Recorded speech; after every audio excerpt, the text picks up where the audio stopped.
Matando Vacas Sagradas, Curry Blake. Tradução, adaptação e leitura, Felipe Coleto. Áudio 1. Sempre que eu vou a um local, eu quero saber por que eu deveria ouvir a uma pessoa. Primeiramente, como vocês já devem ter percebido, não sou de títulos. Quando eu estava nas artes marciais, nós tínhamos caras que eram grandes mestres, faixas pretas e todas essas coisas, que não conseguiam ganhar uma briga de rua mesmo se a vida deles dependesse disso. Então títulos, faixas e anéis e todas essas coisas não importam. É o que você pode produzir que importa. Então eu quero dar alguns testemunhos rápidos, porque não te traria nenhum benefício ficar aqui sentado me ouvindo se eu não posso produzir. É o que se produz que importa. Você não está aqui para ouvir mais ensino. Quantos de vocês já estudaram cura? Geralmente uma grande parte das pessoas já estudou. Agora, provavelmente nenhum de vocês poderia ensinar uma sessão sobre cura divina. Quando você começa a aprender algo, o melhor cenário que existe é o cenário em que você não sabe de nada. Começa do zero. Porque se você vem com ideias pré-concebidas, você estará sempre tentando dizer como é que isso se encaixa com o que eu já sei. Agora, primeiramente, se o que você já sabia funcionasse para você, você não estaria aqui. Eu não vou a seminários de cura. Por quê? Porque o que eu estou fazendo funciona. Eu vou ser honesto com vocês, eu já fui a um monte de seminário desses e aprendi um monte de coisa que não importa e não funciona. Então o fato de você estar aqui prova que você está querendo ser mais efetivo ao menos. Matando Vacas Sagradas, Curry Blake. Tradução, adaptação e leitura, Felipe Coleto. Áudio 2. Existem doenças que nós diríamos que são causadas por falta de nutrição. Sabe-se que escorbuto é causada por falta de vitamina C, por exemplo, e tem várias outras doenças assim. E as pessoas dizem, certo, e como isso se alinha com a ideia de que todas as doenças são do diabo?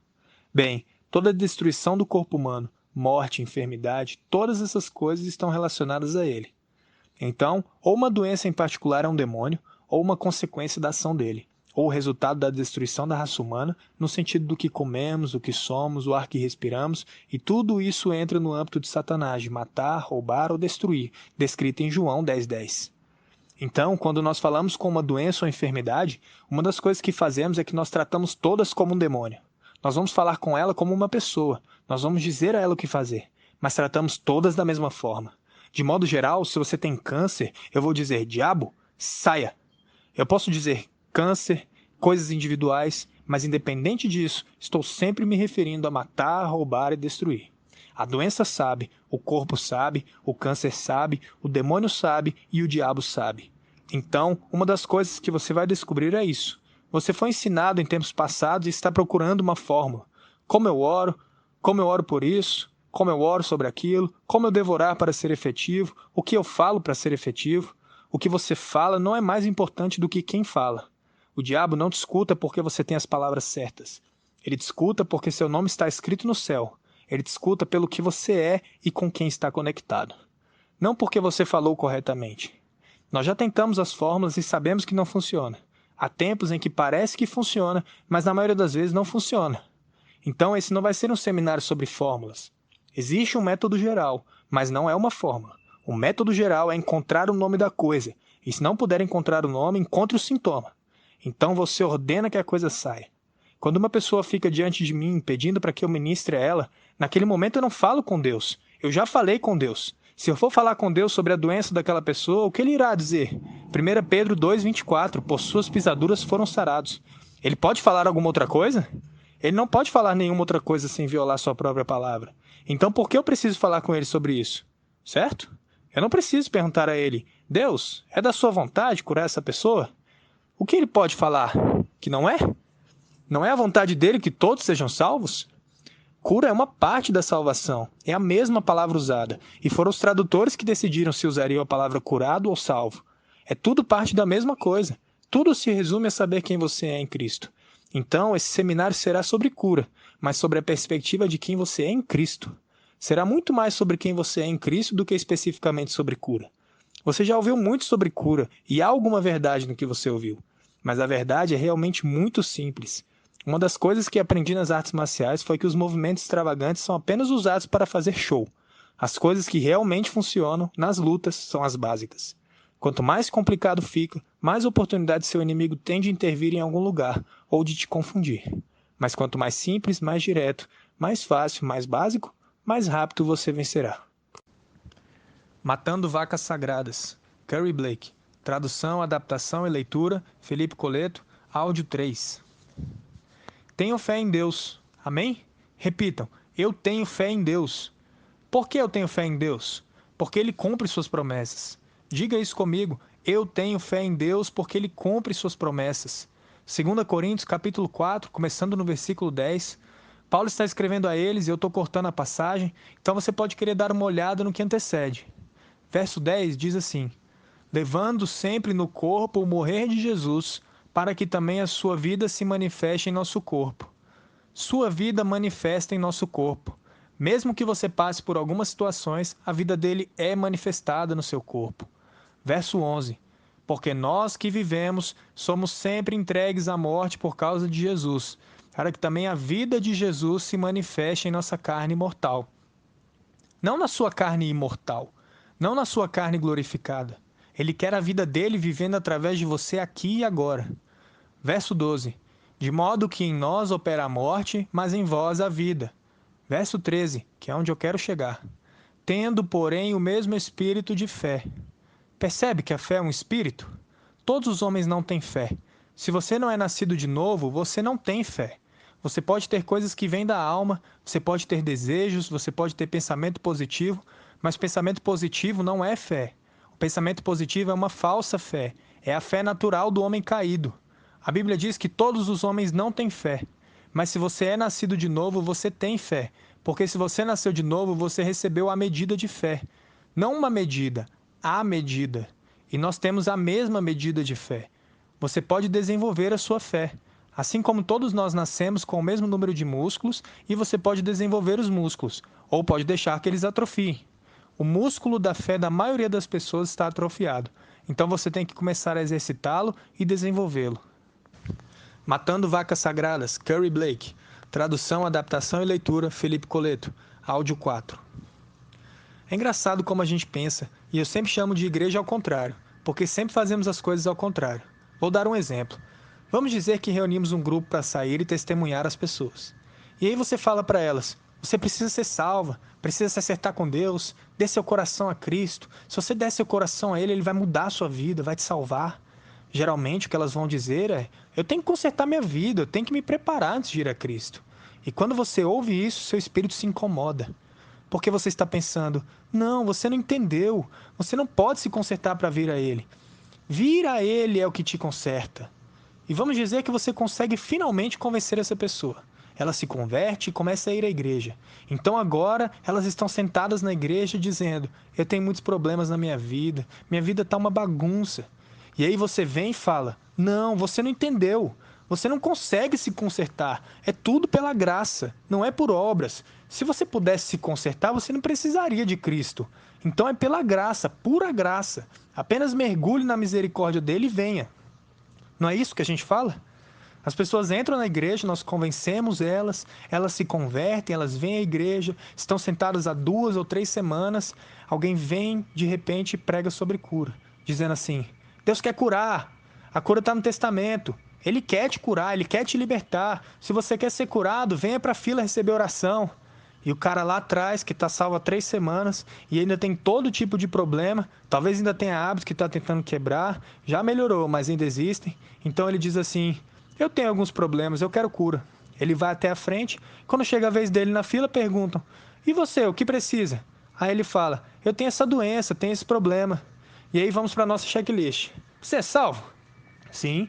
Você é batizado no Espírito Santo? Sim. Tem algum pecado na sua vida? Sim, com certeza tem. O quê? Tem pecado na sua vida? Vá se sentar, seu cachorro sujo. Você não vai ser curado é coisa nenhuma. Vá tirar o pecado da sua vida. Agora pensa sobre isso.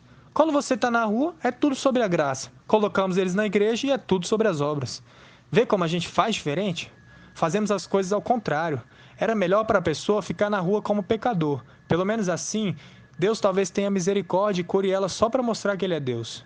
Mas é assim que a gente pensa. Nós dizemos, assim que você entrar por aquela porta e disser que foi salvo, é melhor você viver no padrão que eu estipular para você, ao invés de tentar ajudá-los a crescer em discipulado. Entenda isso. Quando falamos de santificação, falamos de uma separação consistente do pecado. Na igreja primitiva, eles tinham uma mensagem bem clara sobre isso, mas nos dias de hoje nós nos afastamos um pouco disso. Na igreja primitiva, santificação significava morte. Você morre para aquela coisa e aquilo não tem mais controle sobre você. Não que você não era tentado, porque tentação pode vir, mas você não sucumbia a isso. A batalha, às vezes, era em não sucumbir, e não em sucumbir e depois batalhar para voltar. Isso é o que nós fazemos. Nossa definição de santificação hoje se tornou: se eu fui salvo, eu deveria pecar cada vez menos. Essa não é necessariamente a definição em que nós deveríamos estar operando. Nós deveríamos estar operando em morte para o pecado e a tentação nos incomoda cada vez menos. Não estou dizendo que você não será tentado, mas a batalha com aquilo será menor. Entendem? Isso é santificação. Assim como os israelitas, quando atravessaram o rio Jordão, sabe por que ele falou para que eles adentrassem mais a terra? Porque enquanto eles estivessem perto daquele rio, haveria sempre uma chance de voltar para o outro lado do Egito. Nosso problema é que a gente atravessa o Rio Jordão, chega na Terra Prometida, mas não adentramos a Terra Prometida.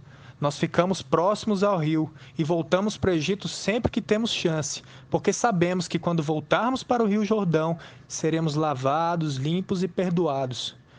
Então, temos uma opinião e uma visão diferente sobre o pecado. Você tem que entender que o pecado é escravidão e mata.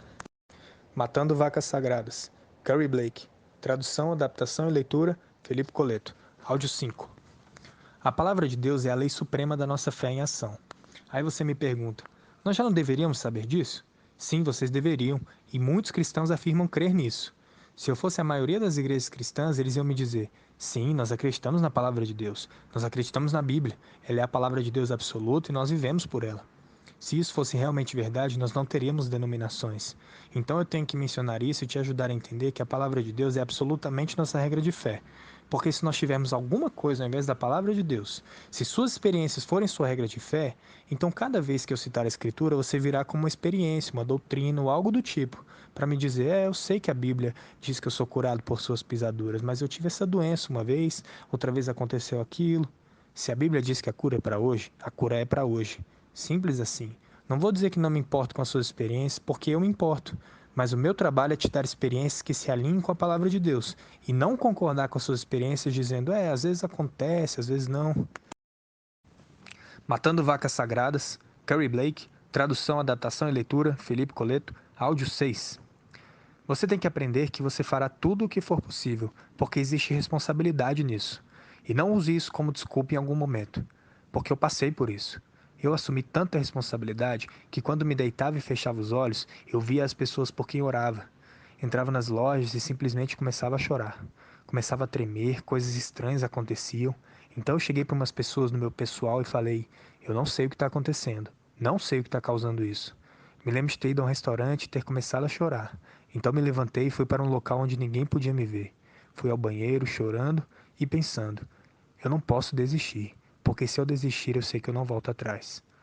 E eu fiquei sentado um tempo ali chorando, tremendo, porque eu não sabia como colocar aquelas preocupações em Jesus. Eu assumi a responsabilidade. Nosso trabalho é uma linha tênue, porque você tem que aprender a assumir toda a responsabilidade e ainda assim deixar as preocupações com Ele. Então é uma linha tênue. Mas você tem que aprender a andar nisso, senão você não será bom para ninguém. É tipo assim, quando eles são curados, glória a Deus. Se eles não forem curados, é culpa sua. Essa é meio que a forma de pensar. Depois você procura entender o que está acontecendo. Porque você nunca analisa as vitórias, você sempre analisa os fracassos. Mas nós temos que entender que chega um ponto que é preciso deixar os fracassos para lá. Matando Vacas Sagradas. Curry Blake. Tradução, adaptação e leitura, Felipe Coleto. Áudio 7. Basicamente, tudo que eu faço por 3 dias é pegar toda a tradição a respeito de cura que a gente criou na igreja e acabar com ela. Jesus falou sobre isso. Você pode olhar em Mateus, capítulo 15, a partir do versículo 1. Então chegaram ao pé de Jesus uns escribas e fariseus de Jerusalém, dizendo, por que transgridem os teus discípulos a tradição dos anciãos? Pois não lavam as mãos quando comem pão. Ele, porém, respondendo, lhes disse, por que transgredis vós também os mandamentos de Deus pela vossa tradição? Geralmente, a tradição dos homens vai transgredir os mandamentos de Deus. É isso que difere a lei dos homens da lei de Deus. Jesus falou sobre isso também. Se você olhar um pouco mais adiante, no verso 6, ele fala, e assim invalidastes, pela vossa tradição, o mandamento de Deus. Jesus só deu 2 motivos para o fracasso. Um deles foi a incredulidade. Mas se você é um crente, incredulidade não deveria ser o seu problema. Não existe essa coisa de crente incrédulo. Então esquece incredulidade. Isso significa que todo fracasso que você tiver será por causa de um segundo motivo. Será porque você tem a tradição que viola ou anula a palavra de Deus. Jesus disse: "E validais os mandamentos de Deus para guardardes a vossa tradição." Se você não está tendo os resultados que Jesus teve, é por causa de uma tradição que você adquiriu em algum lugar. Então eu faço o meu melhor durante esses dias para destruir essas tradições, para que tudo o que sobre seja a palavra de Deus. E a palavra de Deus funciona. Quanto mais simples você mantiver, melhor vai funcionar. Deus não nos chamou para ser teólogos, Ele nos chamou para ser pessoas que libertam, para ser pessoas que veem as dores e as necessidades das outras e as ajudam. Ele nos chamou para amar Deus e amar ao próximo como a nós mesmos. Essa é a plenitude do nosso papel aqui na Terra. Não é simples? Não para ser teólogos. Não estou dizendo para você não aprender a Bíblia. Apenas não deixe que o seu conhecimento bíblico te impeça de ajudar alguém. Quando você começa a usar a Bíblia para dar às pessoas motivos pelas quais Deus não pode ou não vai ajudá-las, você está entrando numa área que Deus não te pediu para entrar. Uma coisa que descobrimos é que o único obstáculo para a cura é o fato de você acreditar que existe obstáculo para a cura. Todo o resto não é verdade. O pecado não impede o poder de Deus. Se o pecado impedisse o poder de Deus, você não poderia ser salvo, porque todos nós estávamos cheios de pecados. Nós estávamos tão cheios de pecado que a Bíblia diz que nós éramos pecado. E se nós éramos pecado e o pecado pudesse impedir o poder de Deus, então ninguém poderia ser salvo, porque nossos pecados impediriam que o poder de Deus nos salvasse. Se o pecado não pode impedir que o poder de Deus nos salve, o que nos faz pensar que pode impedir que o poder de Deus nos cure? Se Deus nos deu o melhor, Ele nos deu tudo que vem junto com isso.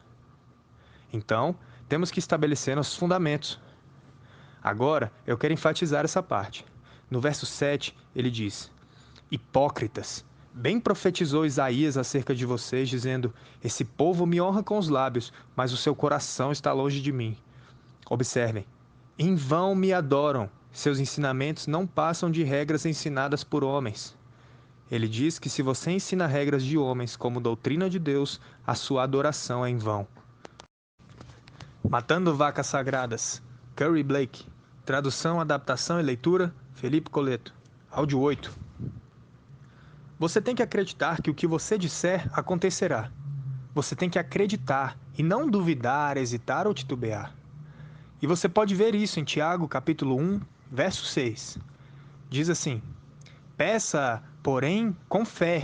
Note que ele diz peça com fé, não com esperança, não desejando. Peça, porém, com fé. Como se pede com fé? Acredite que você recebe. Peça, porém, com fé, em nada duvidando, pois o que duvida é semelhante à onda do mar, impelida e agitada pelo vento. Não suponha esse homem que alcançará do Senhor alguma coisa. Viu? Você não hesita, você não retrocede, você não titubeia. Isso significa que você pode ir em sua própria fé. Mas você pode ainda ter dúvidas e questionamentos.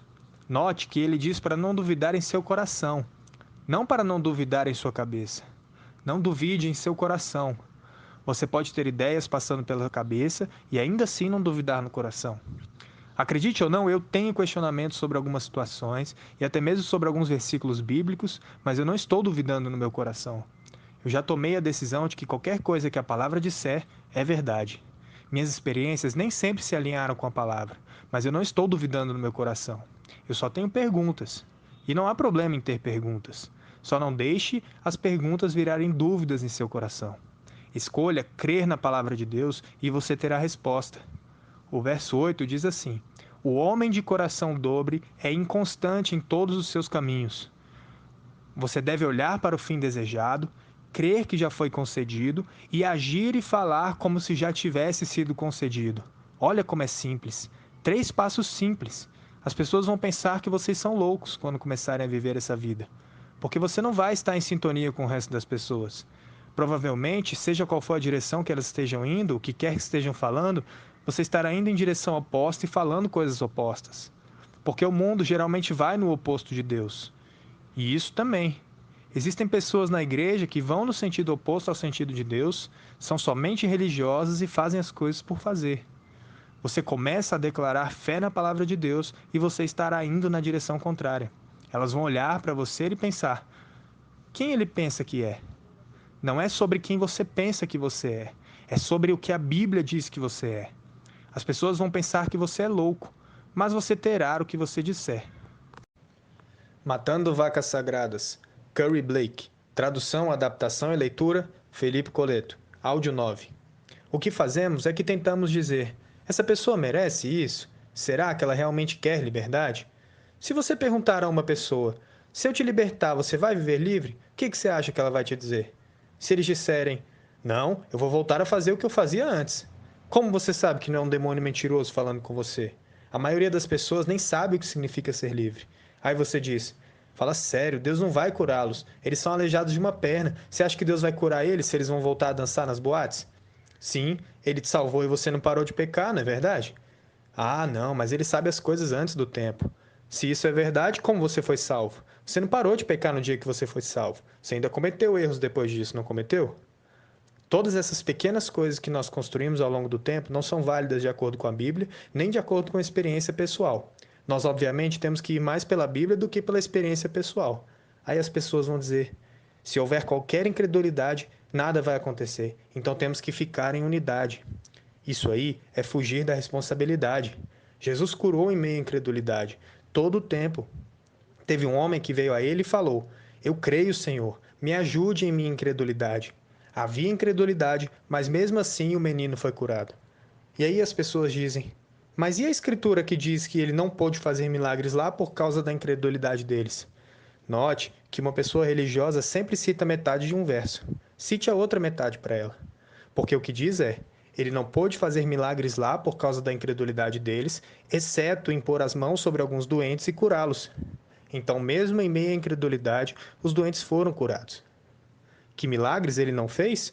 Não sei, não fala.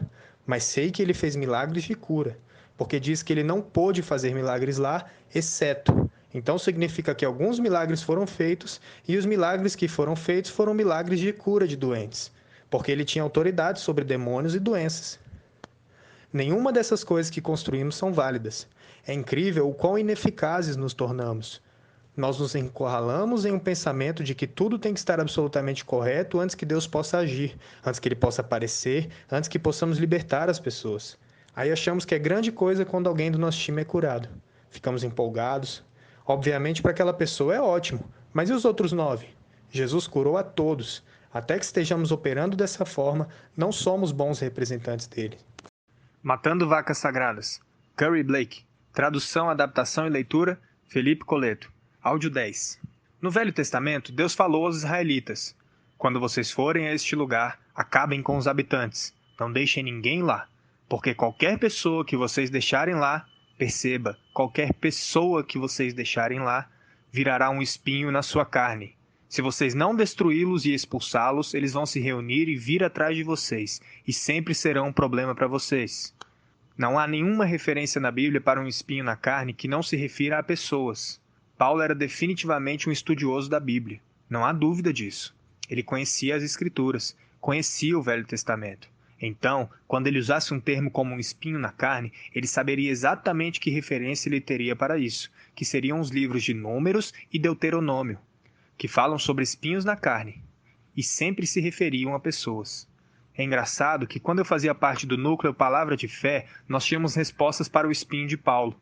E eu fico surpreso com o fato de nenhuma daquelas respostas terem se espalhado na igreja em todo o mundo. E ainda assim, em todo lugar que eu vou, as pessoas ainda falam do espinho na carne de Paulo. Eu não ensino isso para descrentes. Não adiantaria nada ensinar aos descrentes como ministrar cura. Eu ensino para crentes. E todo lugar que eu vou, as pessoas sabem de algumas coisas.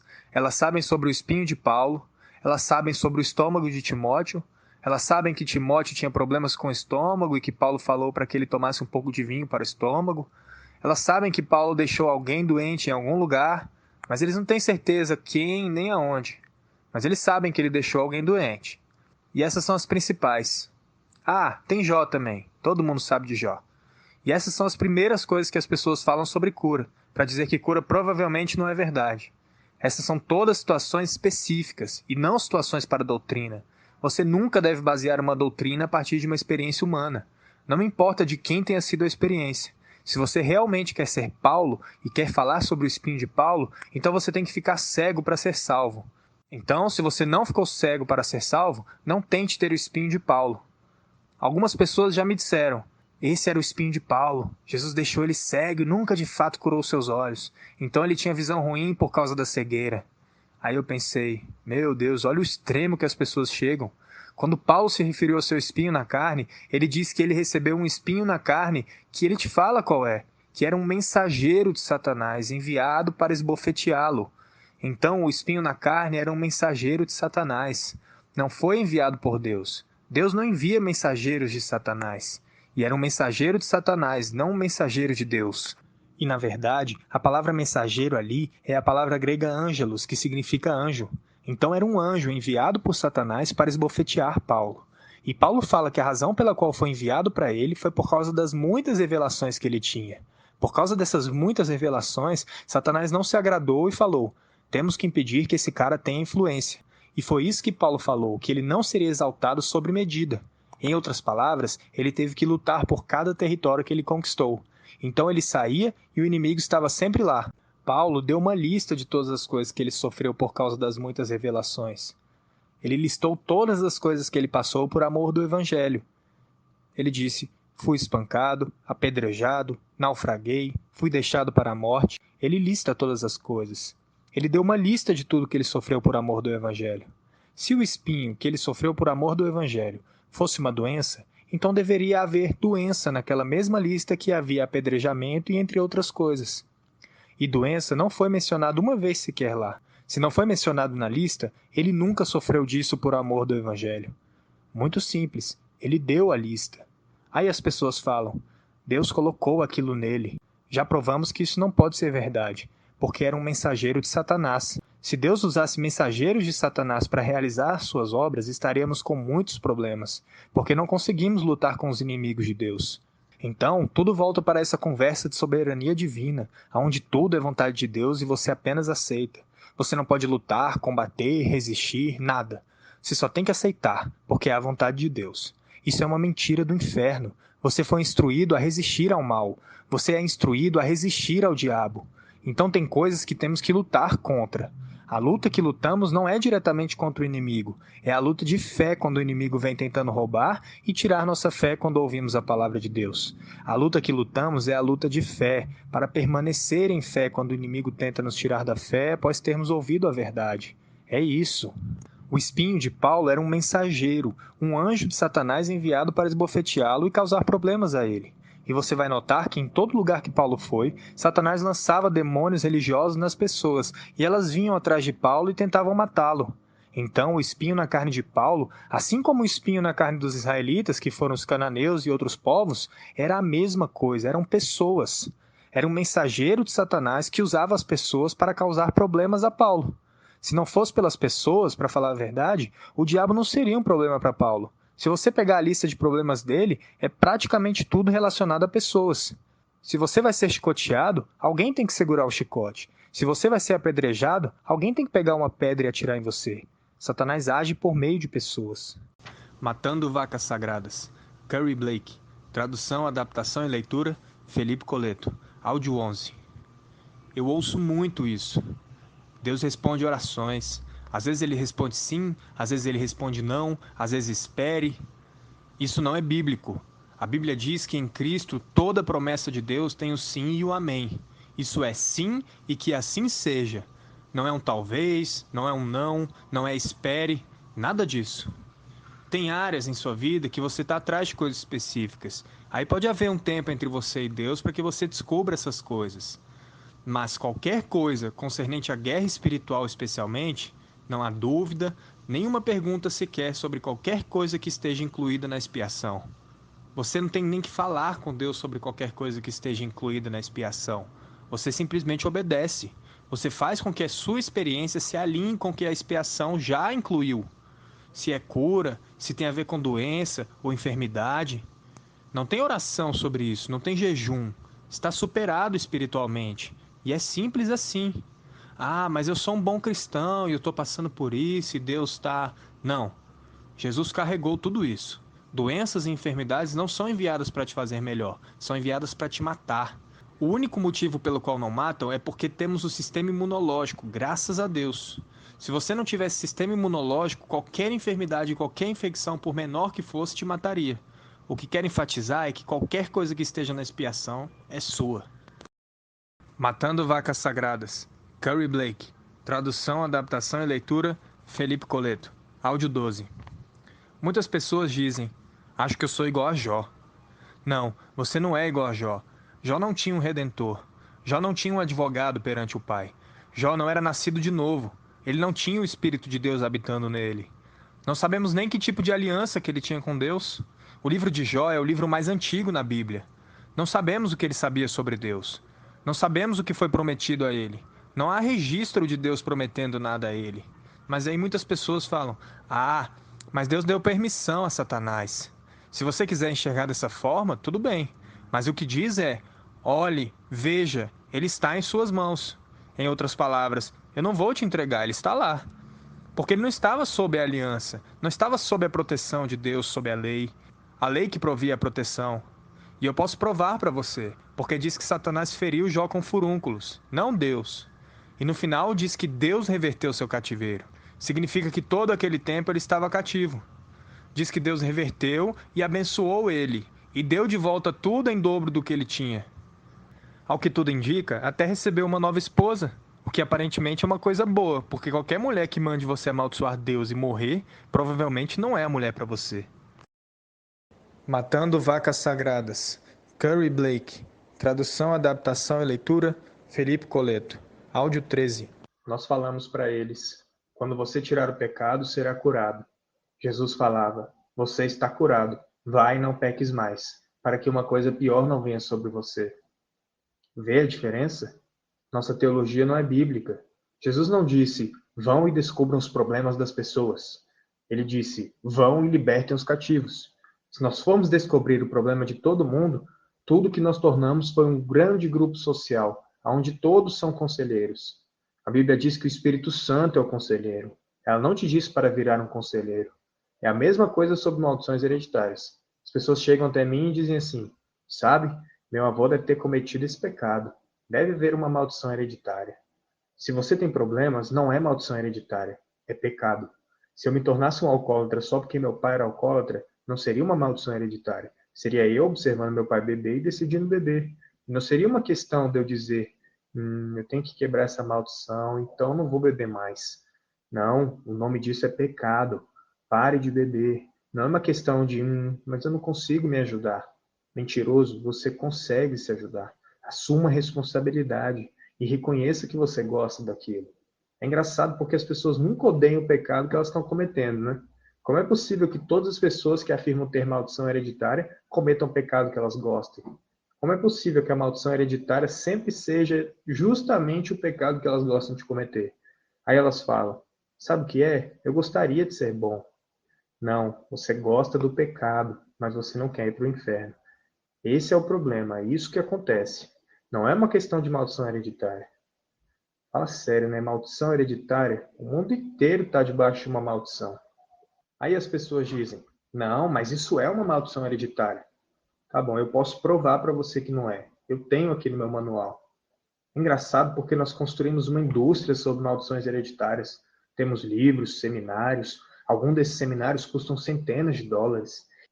Eles te levam por essas coisas falando assim: você tem que sentar, visualizar Jesus, encontrar a raiz do problema, onde tudo começou. Mas aqui vai a verdade: Jesus nunca fez isso. E ele não te falou para fazer. Ele disse: cure os doentes e expulse demônios. E é isso. Aí você diz: mas eu tenho medo. Uma vez eu estava no balanço, quando eu tinha 3 anos de idade, e alguém me empurrou do balanço e eu caí, então tenho medo desde então. Aí dizem para você: beleza, vamos te levar naquele balanço, você está lá, fecha os olhos, agora olha em volta, porque Jesus está ali. Ah, sim, estou vendo. E as pessoas realmente veem ele. Isso é muito próximo do espiritismo. Você está lidando com espíritos. Você está abrindo algo com o qual não quer se envolver. Eu não vi uma igreja que se envolveu com isso, que não tenha se dividido, que não tenha criado problemas, que não teve mais trabalho para finalizar a igreja do que teve para começar. Algumas pessoas são ajudadas? Sim, verdade. Agora, se você vai ser ajudado por terapia, psicanálise, Deus é muito maior que isso. A Bíblia diz: a bênção do Senhor é que enriquece e não traz tristeza. Estes outros ensinos não enriquecem e trazem tristeza. Você tem que perceber. Volte para o que Jesus realmente falou. Cure, expulse, e é isso. Se é um problema, cure-o ou expulse. Paulo disse: para trás de mim essas coisas. Eu não olho para trás, eu olho para frente. Eu esqueço as coisas que se passaram. Ele não disse: volte para o seu passado. E convenhamos, até onde você poderia ir? Você está morto, você não existe mais. É o que eu falei no começo. Todo problema do cristão volta para o fato dele não saber o que acontece no novo nascimento. Aquele você não existe mais. Pare de tentar ressuscitar algo que já está morto. Deixe ele ir. Pare de usar isso como um escape. Ah, eu não consigo me ajudar. Sim, você consegue. Se você não conseguisse, Deus não poderia te mandar para o inferno por causa disso. O fato de você ir para o inferno por causa do pecado não é porque você não consegue se ajudar. É como Charles Finney disse: não é que você não consegue, é que você não vai. Então volta para um problema de coração essa situação. Pare de tentar apontar a culpa e liberte as pessoas. É um problema no coração isso. As coisas ficaram muito fáceis uma vez que eu não tenho que descobrir o problema de todo mundo. Matando Vacas Sagradas, Curry Blake. Tradução, adaptação e leitura, Felipe Coleto. Áudio 14. Mateus 7, no verso 23, diz: então lhes direi abertamente: nunca vos conheci. Apartai-vos de mim, vós que praticais a iniquidade. Todo aquele, pois, que escuta essas minhas palavras e as pratica, será comparado a um homem prudente que edificou a sua casa sobre a rocha. E caiu a chuva, transbordaram os rios, sopraram os ventos e deram com ímpeto contra aquela casa, que não caiu, porque fora edificada sobre a rocha. E todo aquele que ouve essas minhas palavras e não as pratica, e você vai perceber então que a única diferença entre essas duas pessoas é que um praticou e o outro não. Um praticou suas palavras e o outro não. A única diferença. Será comparado a um homem insensato que edificou a sua casa sobre a areia e caiu a chuva, transbordaram os rios, sopraram os ventos e deram com ímpeto contra aquela casa, e ela desabou, sendo grande a sua ruína. A única diferença aqui é que um praticou as palavras que ouviu de Jesus e o outro não. Note que a rocha sobre a qual você edifica a sua casa não é Jesus. Não é só dizer: ah, eu fiz Jesus meu Senhor, minha casa está edificada sobre a rocha e não vai desabar. Não é isso que ele falou. Ele falou: se você ouvir minhas palavras e as praticar, sua casa não vai desabar. E disse: se você ouvir minhas palavras e não as praticar, a sua casa vai desabar. Então a decisão se a casa desaba ou não, não é de Deus ou do diabo. A decisão é sua, se pratica ou não. Lembre-se que você não pode acrescentar ou retirar nada, apenas ler o que está escrito. E eu vou ler para você da forma que você tem que ler para acreditar no que a igreja geralmente ensina. Vou ler na nova tradução da igreja. Todo aquele, pois, que ouve minhas palavras e é guiado a praticá-las, mas não é isso que diz. E aquele que ouve minhas palavras e não é guiado a praticá-las, a casa dele vai desabar. Não é isso que diz. Se ele quis dizer exatamente que, se você ouvir e praticar, sua casa permanece. Se você ouvir e não praticar, sua casa desaba. E se para você praticar as palavras de Jesus é preciso que ele te diga o momento de praticar ou não, então ele é responsável pela queda ou permanência da sua casa. Toda doutrina humana coloca a culpa em Deus. Deus te deu o que você precisa para realizar o trabalho. E você fica: quando eu for ungido, quando Deus mandar avivamento, quando eu receber um dom, e Deus fala: cara, você já tem isso. A Bíblia diz que você é completo nele. Você pode até ser um bebê nele, mas você é completo. Quando um bebê nasce, qual é a primeira coisa que você faz? Você conta os dedos, vê se tem 10 dedos na mão, 10 dedos no pé, 2 orelhas, tudo certo, ok? Está completo. Mas ainda não está maduro. À medida que um bebê cresce, alguma coisa é acrescida a ele? Não. Mesmo número de músculos, mesmo número de ossos. A única coisa que muda é que ele amadurece. Quando você nasceu de novo, você foi feito completo nele. Nada de mais unção, nada de mais dom. Agora, a sua maturidade é que vai dizer como você anda nisso. Matando Vacas Sagradas, Curry Blake. Tradução, adaptação e leitura, Felipe Coleto. Áudio 15. Tecnicamente, fé grande é não aceitar um não como resposta até quando você acha que Deus disse não. Você pensa que ter fé grande é submeter-se à vontade de Deus. E quando você está verdadeiramente se submetendo à verdadeira vontade de Deus. Não quando você está se submetendo a uma tradição humana. E a verdadeira vontade de Deus todas as promessas de Deus têm em Cristo o sim e o amém. Então, se você ouviu um não, você não ouviu Deus. Deus não pode te falar não quando ele já te disse sim. Ele não pode mudar a palavra. Você entende isso? Está escrito e é assim. Não vai mudar. Não me importa quantas versões revisadas eles façam. Essa verdade continua verdade. Nós temos que entender isso. Porque o diabo vai tentar te enganar, dizendo, não, isso não é para você. Era verdade, mas eu estou tentando te ensinar alguma coisa aqui. Se Deus vai te ensinar algo, ele vai te ensinar pelo Espírito Santo e por meio da palavra. Não fala em nenhum lugar da Bíblia, especialmente no Novo Testamento, que o Espírito Santo vai te guiar para fazer alguma coisa. Diz que ele vai te guiar em toda a verdade. Ele te guia em conhecimento, ele te guia em verdade. Ele não te guia a fazer o certo ou errado. Ele te leva a conhecer o certo ou errado. A sua escolha entre o certo e o errado é o que faz ter virtude nisso. É onde você mostra fé ou incredulidade. Onde você decide acreditar e agir na verdade ao qual ele te guiou. O único lugar que fala que ele vai te guiar em algo é em Romanos 8. E até mesmo lá fala, aqueles que são constantemente guiados pelo Espírito de Deus são filhos de Deus. E o contexto não é ser guiado para curar o enfermo ou para fazer algo que Deus disse para fazer. O contexto se você está matando as obras da carne, você sabe que está sendo guiado pelo Espírito de Deus. Porque a carne não vai te guiar a matar as obras da carne. Então, se você está matando as obras da carne, você sabe que é o Espírito de Deus guiando você. Porque ele está te guiando a matar a carne e você sabe que isso o Espírito faz. Não tem nada a ver com você curar os enfermos, expulsar demônios. Nada disso. Contexto. Nosso problema é que tiramos as coisas de contexto e fazemos com que se apliquem a tudo. Eu não posso curar o doente, a não ser que eu seja guiado. O Espírito Santo e seu comando é a ordem. Quando ele deu o comando na boca de Jesus, digamos assim, aquela foi a ordem dada. A partir daquele momento, sempre houve uma ordem e um comando. Não haverá um momento em que não tenha um comando. O problema nós vamos obedecer ou não? Matando Vacas Sagradas, Curry Blake. Tradução, Felipe Coleto. Adaptação e gravação, Ricardo Cruz. Áudio 16. Vamos falar sobre algumas declarações que você provavelmente deveria fazer. E a ideia é você entender como fazer e que você possa fazer também para outras áreas. Que você precisa ser renovado, que você precisa entender o que fazer, quem você é, e por você ser quem você é, como você pensa, como você age, como você vive, ok? E a primeira delas Jesus é o Senhor, né? Essa é a primeira declaração que todos nós devemos fazer.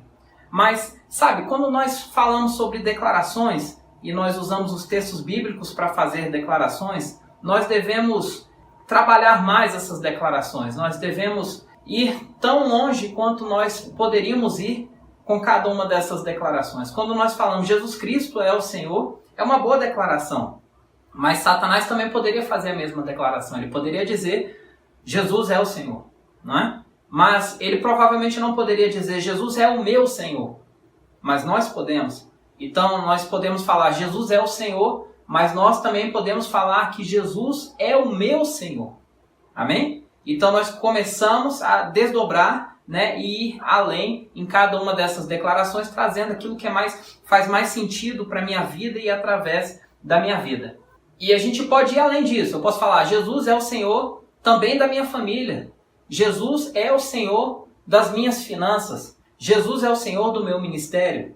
Jesus, ele é o Senhor sobre uma doença que você possa ter, né? E você fala, é Senhor sobre a minha doença. Ele é Senhor na minha cidade, sobre a minha cidade, sobre o meu bairro. Jesus é Senhor sobre o bairro que eu moro. Amém? Então, Jesus é o Senhor da minha nação. Você pode estender isso sobre a sua nação. Então, entenda, você pega uma declaração e você vai ampliando essa declaração até onde faz sentido e seja biblicamente correto, ok? Dentro da sua vida e dentro da sua história. Basicamente isso John D. Lake fazia, mas ele fazia um pouco diferente, ele fazia confissões públicas, e algumas pessoas não entendem direito, como a do terno, por exemplo, mas basicamente o que ele falava é: aonde aquele terno vai, Senhor, aquela pessoa vai dentro dela também. E ele entendia que o Espírito faz morada dentro de nós. Então, até onde eu for, o Senhor vai também. Então isso é uma declaração, entendendo quem nós somos. Uma segunda declaração, que é muito importante, é sobre a grande comissão. Sobre todos aqueles que creem, né? Então você pega, basicamente está lá em Mateus 28 e Marcos 16, você tomar o que fala sobre a grande comissão e você trazer para si mesmo. Então, eu vou por todo mundo, ou eu prego o evangelho a toda criatura. Isso está dizendo a seu respeito. Então você confessa isso a teu respeito. Você fala: eu imponho as mãos sobre os doentes, eles são curados. Eu expulso demônios. Eu falo em novas línguas, ok? A questão aqui é: isso é para todo crente deveria estar fazendo isso. Então, se você é um crente, você deve entender que esse texto está falando a respeito de você. E se é a teu respeito, você começa a renovar sua mente. E é duas partes. Uma é começar a falar o que a palavra diz a seu respeito. Então você começa a confessar, a declarar essa palavra. E a outra parte da renovação da mente é você começar a fazer aquilo que você confessa que a palavra diz a seu respeito. Amém? Então, isso não significa que você deve mentir ou que você possa mentir, não é? Então, se você não fala em novas línguas, você não pode falar: eu falo em novas línguas, sendo que você não fala novas línguas. Mas você pode falar: Senhor, o Senhor prometeu que eu falaria novas línguas, então em nome de Jesus eu vou falar novas línguas, porque eu deveria falar, então se eu devo, eu faço, e eu vou falar, porque é a tua vontade que eu fale, se a tua vontade também é a minha, e sendo tua vontade minha vontade, então eu falarei novas línguas, então cumpre em mim, vem com tuas línguas, fala através de mim. Então você começa a declarar a palavra de Deus de forma correta e verdadeira na sua vida, se apropriando daquilo que a palavra diz a seu respeito. Uma terceira, né, que chamam de regra de ouro, que é a respeito de Mateus 7,12. É isso que você faz, você transforma a declaração. Então, tudo quanto, pois quereis que os homens vos façam, assim fazei-o também a eles. Então você pega isso e você coloca isso como algo comum na sua vida. Você começa a falar: ok, eu obedeço a regra de ouro, se eu quiser chamar assim ou não, mas você fala: eu obedeço a regra que Jesus me deu. E tudo que eu quero que os outros façam a mim, eu faço aos outros. Eu faço aos outros aquilo que eu queria que eles fizessem por mim. Então você começa a declarar isso para que você comece a renovar a sua mente. E aí você começa a destrinchar isso. Se eu vejo uma pessoa doente, eu gostaria que ela viesse até mim e orasse por mim, ministrasse, então eu vou até as pessoas doentes. E eu ministro sobre a vida dos doentes. E eu curo os doentes. Amém? Então, você vê como a gente pega uma declaração-chave e a gente começa a trazer essa declaração como algo que faça sentido dentro da sua vida? A ideia basicamente é essa. Eu faço a declaração-chave final, eu faço para os outros aquilo que eles quisessem, aquilo que eu gostaria que fizessem para mim. Então eu trago isso, começo a renovar minha mente e aí eu parto para a segunda parte, que é fazer isso pelas outras pessoas. Mas a ideia aqui não é fazer isso uma rotina, ok? Então, eu começo a falar isso por falar todos os dias, porque eu tenho que bater o ponto, porque me passaram essa regra e eu tenho que seguir essa regra. Não, a ideia não é essa. A ideia é você entender o que você está fazendo. E você começar a renovar sua mente para que você se posicione naquilo que já foi criado, aquilo que já foi feito no seu espírito. Então, basicamente, é você começar a descobrir e renovar e se posicionar naquilo que é para você, que é ao seu respeito, ok? Então, isso é como se fosse uma vitamina que às vezes você toma, às vezes 1, 2 ou 3 vezes, você faz aquilo rotineiramente, você sabe que aquilo vai trazer algum resultado na sua vida, no seu corpo, na sua saúde. Da mesma forma, você faz isso. Você declara com constância, com rotina, sabendo que não é por rotina, mas é porque você está renovando sua mente, você está levando isso para a prática, para que você então se adeque e conforme aquilo que a palavra diz ao seu respeito. Então, isso tem a ver com a renovação da mente. Aí uma quarta é sobre a unção permanente. É sobre entender a respeito de unção no Novo Testamento, que diz a respeito da pessoa do Espírito Santo, de Deus. E aí você vai lá em 1 João capítulo 2, verso 27, e aí você diz, eu recebi, e na verdade estou pegando a escritura e transformando em uma declaração, então a ideia é fazer isso, e você começa a falar, eu recebi uma unção que permanece, ela não sai, ela não diminui, ela não vai embora, ela permanece, ela vive em mim, ela fala em mim, ela está em mim, ela anda em mim, eu tenho uma unção que permanece, eu tenho uma unção permanente, eu sou ungido a todo o momento. Em todo momento que precisar, eu sou ungido. O ungido vive em mim, então eu sou ungido. Então você começa a pegar esse verso que você entendeu, essa verdade a teu respeito, e você começa a mostrar que isso faz sentido em todos os momentos. E você vai ficar sempre, em todos os momentos, pronto com essa verdade que você é ungido, que você está ungido, que o ungido está em você. Por isso, onde você vai, lembra do termo?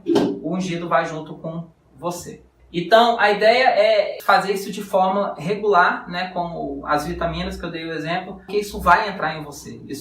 A verdade vai se estabelecer sobre a sua vida. Essas são escrituras gerais, elas têm muito poder, e se você começar a perceber, elas cobrem uma área muito grande da sua vida. Elas cobrem uma área onde vai colocar você numa posição de viver tudo aquilo que Deus estabeleceu para você e que Ele espera através da sua vida. É como em Lucas 10:19, quando a gente vê lá que fala sobre o poder sobre o inimigo. Então Jesus diz, veja, observe, tome conhecimento, né? Vos dê autoridade para pisar de serpentes e escorpiões, e sobre todo o poder do inimigo.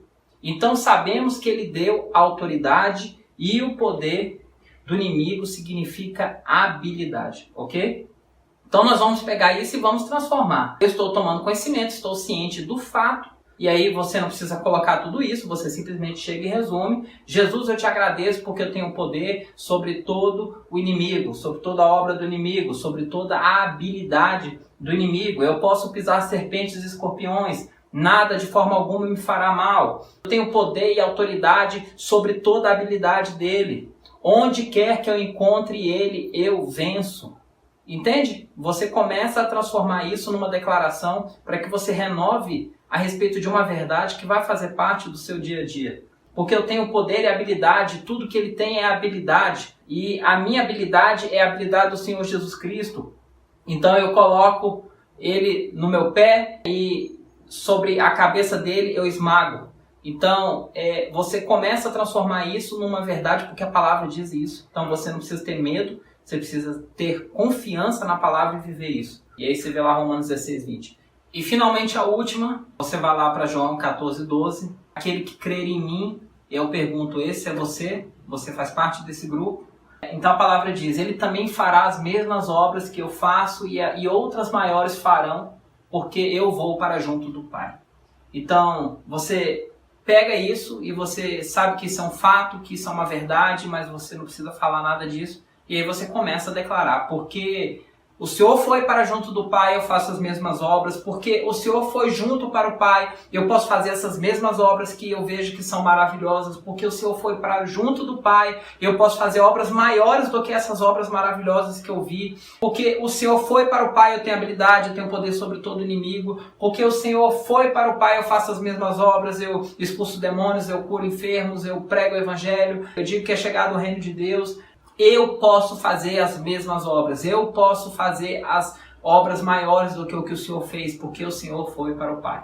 Então você pega tudo isso e transforma numa declaração e aplica na sua vida, né? E você consegue ver isso de várias formas, que hoje existem coisas que não existiam na época, tem um WhatsApp que você manda áudio, graças a Deus a gente manda, as pessoas estão sendo curadas, o poder de Deus tem feito coisas grandiosas e maravilhosas. Então, porque ele foi para o Pai, nós fazemos as mesmas obras e coisas maiores.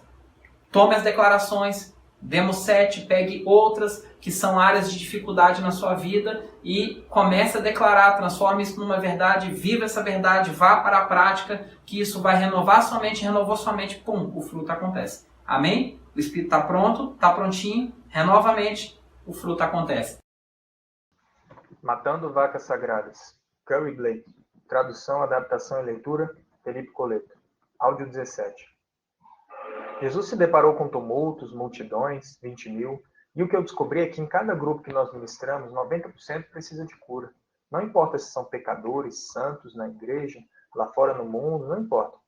Assumindo que essa estatística fosse verdade já nos tempos de Jesus, e desde que o ser humano e a natureza não tenham mudado, então eu diria que tudo seria praticamente igual.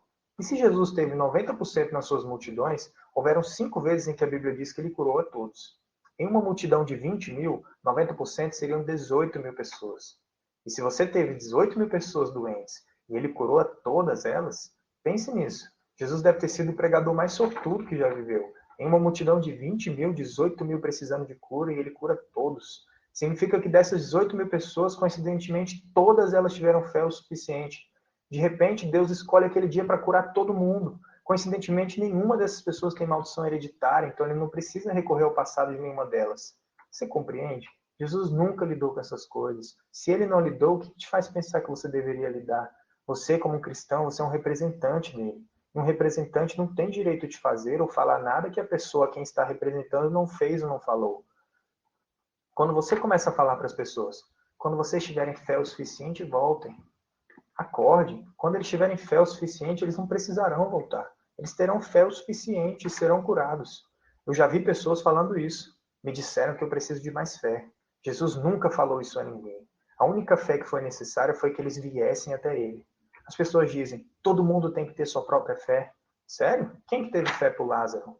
Não foi Lázaro, foi? Lázaro não teve fé. Se ele tivesse fé, ele teria sido curado e não teria morrido. Mas ele não teve fé, então ele morreu. Quem teve fé por ele? Jesus. John Wesley tem 247 registros de cura. No ministério dele, muitas pessoas nem sabem disso. Mas até mesmo no começo do ministério, quando se chamava o Exército da Salvação, existem registros não somente de doentes sendo curados, mas de mortos sendo ressuscitados. Hoje em dia eles saíram um pouco disso, mas ainda estão fazendo um bom trabalho. John Wesley tinha um cavalo chamado Hank. Ele ia para todo lugar com esse cavalo. Andou 415 mil quilômetros a cavalo durante sua vida. E um dia o cavalo simplesmente começou a ficar coxo. Então ele desce do cavalo, ora pelo cavalo, e Hank fica curado. Então John Wesley sempre falava às pessoas, nossa, que bom que o Hank teve fé para ser curado.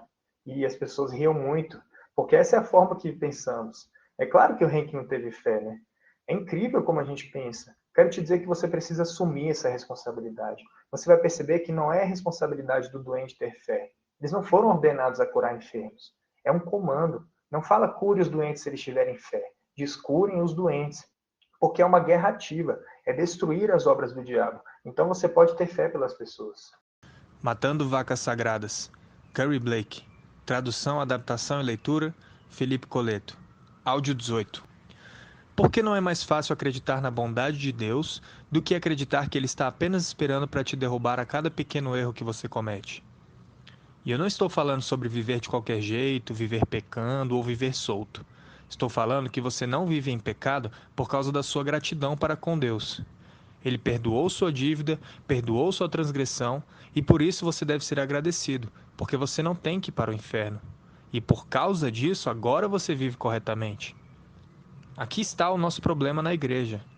Muitas pessoas descobriram que Deus nos ama e que Ele quer nos abençoar, mas é engraçado que assim que nós descobrimos isso sobre nós, paramos por aí, ao invés de falar, eu preciso contar isso às outras pessoas. Porque as outras pessoas lá fora não sabem disso ainda. Nós temos que voltar ao coração do porquê estamos aqui. Em primeiro lugar, se Deus não te quisesse aqui, assim que você foi salvo, Ele poderia tirar você daqui. Então você está aqui por um propósito. Qual? Representar Ele, demonstrar Ele, mostrar Ele para outras pessoas. Mas ao invés disso, o que fazemos? É mais fácil congregar, sentar e conversar, estudar, ter comunhão, profetizar uns sobre os outros, pregar uns para os outros e orar uns pelos outros e ir para casa depois. Por quê? Não, eu não quero fazer isso com as pessoas lá de fora, porque as pessoas aqui de dentro todas concordam comigo. As pessoas lá de fora, eu não quero cruzar com alguém que possa querer vir argumentar ou discutir comigo. Sempre que você começar a viver isso, você ouvirá uma dessas duas coisas. A primeira é, e todas aquelas pessoas na África que nunca ouviram falar sobre o Evangelho, vai me dizer que todas elas vão para o inferno. Sabe o que eu digo para essas pessoas? Sabia que é maravilhoso o fato de você estar preocupado com aquelas pessoas? Esse é o verdadeiro amor de Deus. Por que você não se salva e vai contar a elas? Se você está tão preocupado com elas, vai contar a elas. Agora nós vamos voltar aqui para você, te endireitar, para que você possa ir lá contar a elas, tá bom? Tudo que essas pessoas estão querendo fazer é desviar a atenção. Ou então elas falam algo do tipo, certo, isso é muito interessante, salvação e essas coisas. Mas deixa eu te perguntar uma coisa. Aonde Caim arrumou uma esposa para ele? Ah, então você ficou a noite toda pensando nisso? Essa é a pergunta que arde aí no seu coração? Matando Vacas Sagradas. Curry Blake. Tradução, adaptação e leitura, Felipe Coleto. Áudio 19. Nós falamos para as pessoas toda hora. O problema é que eu dei lugar para o diabo, então agora ele tem espaço e o direito de entrar na minha vida. Então vamos falar de legalidades. Você mencionou, quer falar sobre legalidade, sobre dar lugar, que ele tem direito. Então vamos lá. Como temos ciência do que é certo? É baseado na lei mosaica. Todas as nossas leis judaicas são baseadas nas leis mosaicas. É de lá que vem. A Bíblia diz que o diabo era um ladrão, assassino e mentiroso desde o começo. Por algum motivo, você tende a pensar que o diabo tem alguma autoridade. Ele é um espírito criminoso renegado, e ele tem sido dessa forma desde o momento em que ele disse: eu vou assumir o controle, vou me estabelecer acima de Deus. Ele é um renegado desde então. Ele não chegou até Adão e falou: sai daí que o jardim é meu. Nada disso. Ele não tinha autoridade, nem tinha habilidade para tomar nada. Ele só podia receber o que era dado a ele. E, infelizmente, Adão e Eva deram a ele. A Bíblia diz, especialmente para cristãos, que você não é o seu dono. Seu corpo não é seu. Você foi comprado pelo preço. O carro que eu vim para cá está em meu nome, e é meu carro. Se eu deixar as minhas chaves aqui em cima, você acha que porque eu deixei as minhas chaves aqui, você teria o direito de dizer para alguém: aí estão as chaves do carro do Curry, são suas, pegue, dirija, faça o que quiser com o carro dele. Isso não estaria certo. Seu corpo não é seu, ele pertence a Jesus. Então você não tem o direito de dar ao diabo um direito. Você entende isso? Você não tem o direito de dar ao diabo entrada na sua vida. Você não tem o direito de fazer isso. Seu corpo não pertence a você. É engraçado porque você nunca ouve isso no Novo Testamento. Você não ouve nada sobre isso. Quando ele fala sobre dar lugar ao diabo, está falando sobre pecado, não doença. Doença era sempre um ataque do inimigo. Tá, admito, a doença pode vir por uma, duas ou três formas. Você planta e colhe, quando faz as coisas a si mesmo, que vão destruindo seu corpo e, consequentemente, dá um campo para ele trabalhar. E então a principal, que é o ataque. São as duas que eu quero enfatizar. O inimigo ataca porque ele te odeia. Você não precisa fazer nada. Nosso problema é que temos essa teologia de que se você tem problema nas costas, é porque é uma tristeza não resolvida. Ou por causa da falta de perdão. Se você tem artrite, então deve ser porque você tem um espírito angustiado. E a gente sempre fica fazendo essa análise, tentando tratar essas coisas, encontrar respostas. Aqui está a doença, então essa deve ser a raiz espiritual. O problema com isso é que é melhor que você esteja certo. Toda vez, 100%. Porque no momento em que você fala isso, você se torna juiz sobre toda pessoa que tem aquela doença. E é como se você estivesse dizendo assim: a razão de você ter essa doença é por causa desse problema espiritual que você tem. E a Bíblia fala: não julgue para não ser julgado, porque com a mesma medida que você julgar, você será julgado. A Bíblia fala que existem momentos em que devemos julgar coisas, como frutos, por exemplo. Mas você não deve julgar dizendo: você está em pecado. Você tem esse problema, então você deve estar em pecado. Mas se você vê uma pessoa pecando, é outra coisa. Aí você pode dizer: essa ação é pecado e por isso você está em pecado. Mas quando uma pessoa vem até você com uma doença e você fala: em que pecado você está? Que pecado você cometeu para causar isso? Então é melhor que você esteja muito certo em tudo o que você faz, porque você acabou de se estabelecer juiz sobre o servo de outra pessoa. Você entende isso? Em nenhum local da Bíblia Jesus falou: julgue as pessoas. Matando Vacas Sagradas. Curry Blake. Tradução, adaptação e leitura, Felipe Coleto. Áudio 20. Outra vaca sagrada. E eu quero ser bem franco com essa. A escritura que as pessoas citam, quando falam sobre isso, eles citam parte da escritura. Na verdade, o que geralmente é citado é: a fé opera pelo amor. A fé não opera pelo amor. O que eu quero dizer com isso é que a Bíblia não fala que a fé não vai funcionar sem amor. Porque o que as pessoas ensinam é que a fé opera pelo amor. Então, se não tiver amor, a fé não está operando. E isso não é verdade. Paulo disse: se eu tiver fé para mover montanhas e não tiver amor, Aí já te diz que você pode ter fé para mover montanhas e não ter amor. Então isso prova que a fé não opera pelo amor. Então você tem que ler todo o contexto dessa escritura. E o que diz aqui, parafraseando, a única coisa que você faz e ganha crédito com Deus é a fé que provém do amor. Você pode ter fé sem ter amor, mas você não recebe crédito de Deus. A única coisa que você tem e que Deus te dá crédito é a fé que vem de uma motivação de amor. Você pode ter fé sem amor, e a fé sem amor moveria montanhas e realizaria o trabalho do mesmo jeito. Mas você não quer se enquadrar nisso.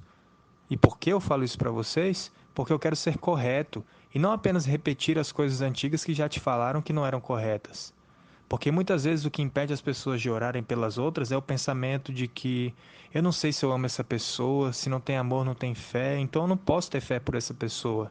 Você pode ter fé por ela mesmo assim, e se você tiver fé por ela e não amar ela, isso não te trará benefício, apenas trará benefício a ela.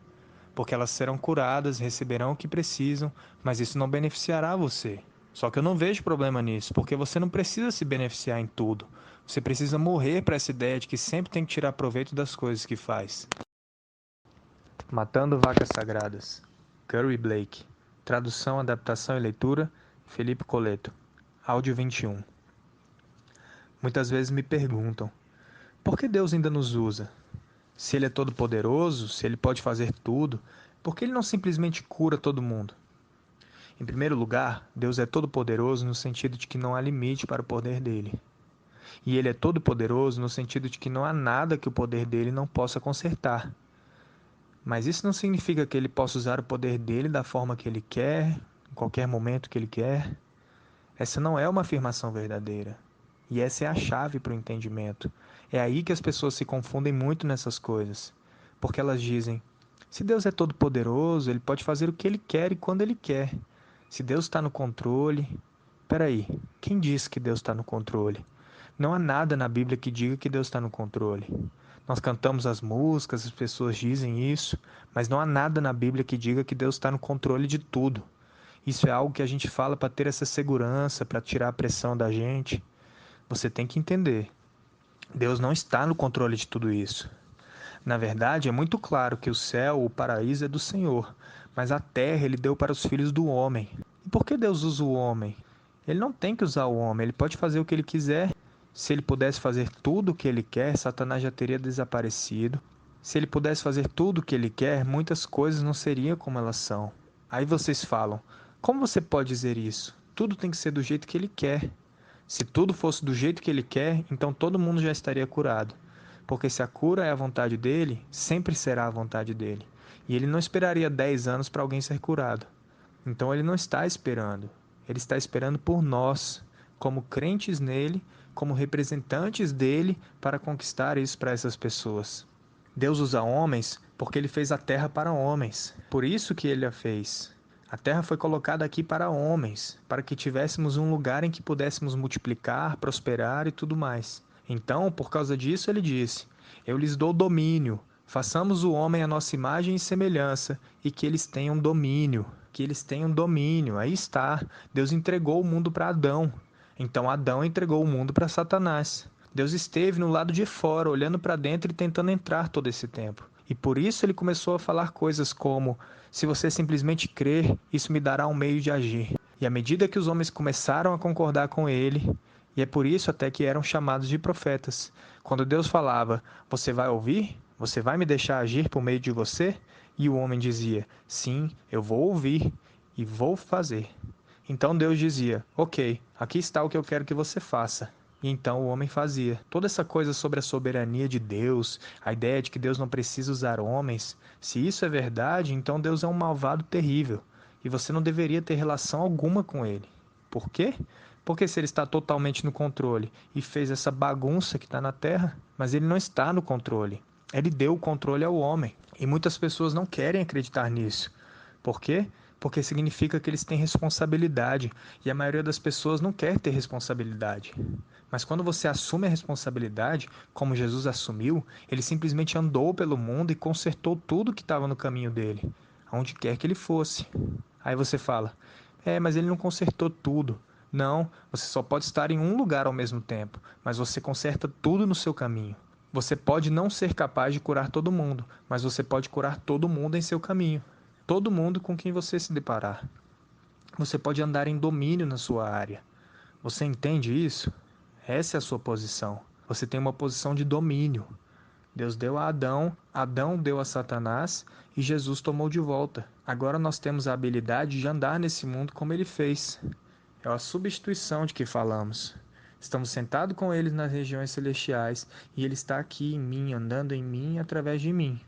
Algumas pessoas falam: vamos olhar por um ponto de vista diferente. Se não sou mais eu quem vive, mas Cristo vive em mim, então Deus está sim fazendo coisas. E ele não precisa de homens, porque é Cristo que está andando na terra. A substituição. Aí dizem: por que ele está esperando que os homens façam isso? Não, ele está esperando que os homens estejam cheios de Cristo, para que Cristo possa viver a vida dele através dos homens nessa terra. Não é isso que fala a Bíblia? Até mesmo Jesus falou quando citou as obras que fazia. As obras que faço, não sou eu que as faço, meu Pai que faz. Então quem cura os doentes? O Pai dele, o Espírito do Pai dele. Nem Jesus afirmou curar. Então quando eu imponho as mãos sobre os doentes, sabe quem não está fazendo isso? Eu. Aí você fala: então por que ele só age por meio de homens? Você espera que ele trabalhe por meio de quê? Cachorros? Algumas vezes ele tem que, né? Por meio de burros. Ele falou com um burro uma vez.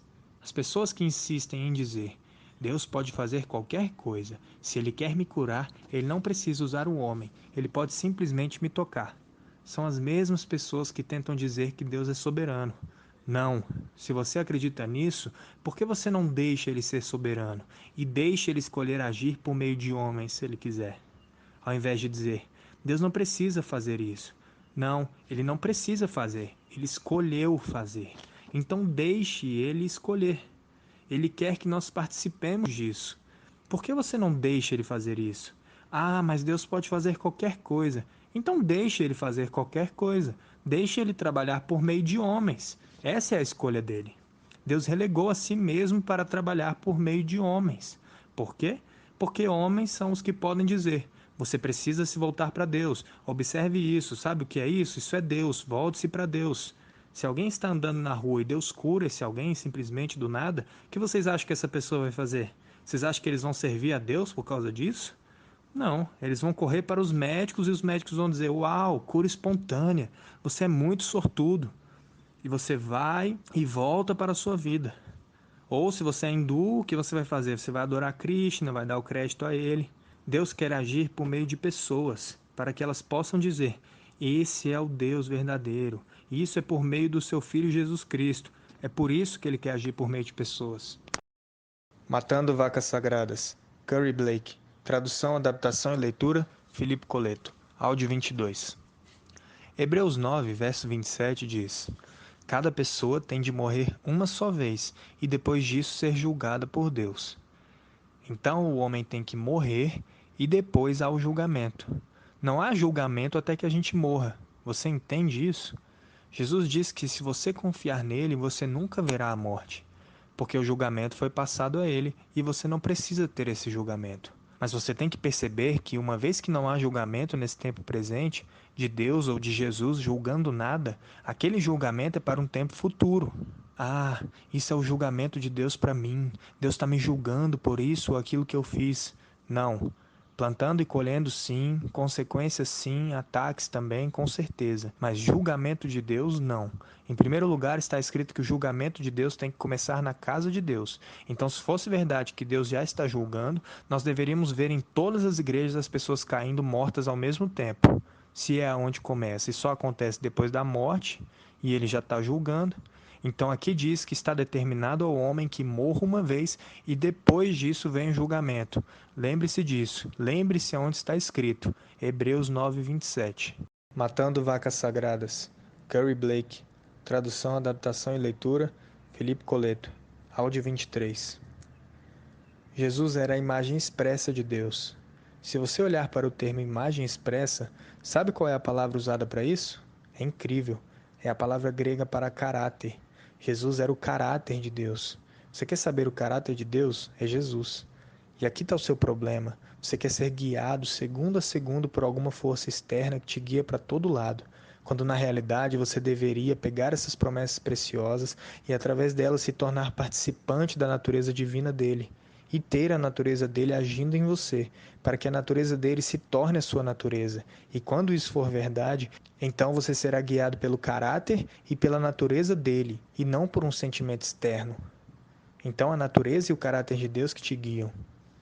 Quando isso acontece, você fala: eu vou fazer o que eu vejo meu pai fazer. Eu só vou fazer o que eu reconheço que meu pai faria se ele estivesse aqui. E o que meu pai faria? Se ele estivesse aqui, ele iria libertá-los. Então é isso que eu vou fazer. Como você sabe que seu pai iria fazer isso? Nós saberíamos porque essa é a natureza e o caráter de Deus. Você quer saber a verdade de onde vem a sua visão de Deus? É muito simples, estudando mitologia grega. As pessoas veem Deus como Zeus, sentado em um trono, atirando raios, derrubando as pessoas que tentam escalar o Monte Olimpo e chegar lá em cima. E o trabalho dele é manter elas lá embaixo. É daí que as pessoas pegam a ideia de quem Deus é. E esse não é Deus. Jesus disse a Deus: eu manifestei o seu nome a eles. E o único nome pelo qual ele chamou a Deus foi Pai. Você quer saber a natureza e o caráter de Deus? É um Pai. Mas Deus está irado com os pecadores todo dia. Sério? Encontrei isso aí na Bíblia. Está em Salmos. Mas isso foi antes de Jesus, não foi? Está escrito que Jesus removeu a inimizade entre Deus e o homem. E por isso é uma vergonha para as pessoas morrerem e irem para o inferno, porque Deus nem está com raiva delas mais. Nós temos que perceber que o coração de Deus para conosco é bom. Ele pensa coisas boas de nós. Na verdade, se você ler Efésios 1:3, diz que você foi abençoado com todas as bênçãos espirituais nas regiões celestiais. Nós pensamos que bênção é: toma aqui R$50. R$50, isso é uma bênção. Não é disso que está falando. Se você for ler o original grego, diz literalmente assim: Deus falou todas as coisas boas sobre você que ele poderia falar. Isso que uma bênção significa. Se você abençoa alguém, fala coisas boas sobre ela. A coisa boa é que quando Deus fala coisas, elas acontecem. Então, quando Deus falou todas as coisas boas que ele poderia falar sobre você, essas coisas boas acontecem. É simples ou não é? Matando Vacas Sagradas. Curry Blake. Tradução, adaptação e leitura, Felipe Coleto. Áudio 24. Nós temos uma promessa. Ele disse: impõe as mãos sobre os doentes. Os crentes imporão as mãos sobre os doentes e eles se recuperarão. Não é simples? Agora presta atenção nisso. Tudo que estiver entre você e o cumprimento de uma promessa de Deus é um demônio. Se Deus te deu uma promessa, qualquer coisa que se coloque no caminho entre você e o cumprimento daquela promessa é um demônio. E quando eu digo, se Deus te deu uma promessa, eu tenho que especificar, porque até posso incluir as palavras proféticas nisso. Mas em primeiro lugar, estou falando de uma promessa que está na Escritura, algo na Bíblia que diga que é uma promessa de Deus. Então, qualquer coisa que fique entre você e o cumprimento dessa promessa é um demônio para você destruir, para você superar. A Bíblia fala, para aqueles que superarem, não para aqueles que fogem, não para aqueles que escapam.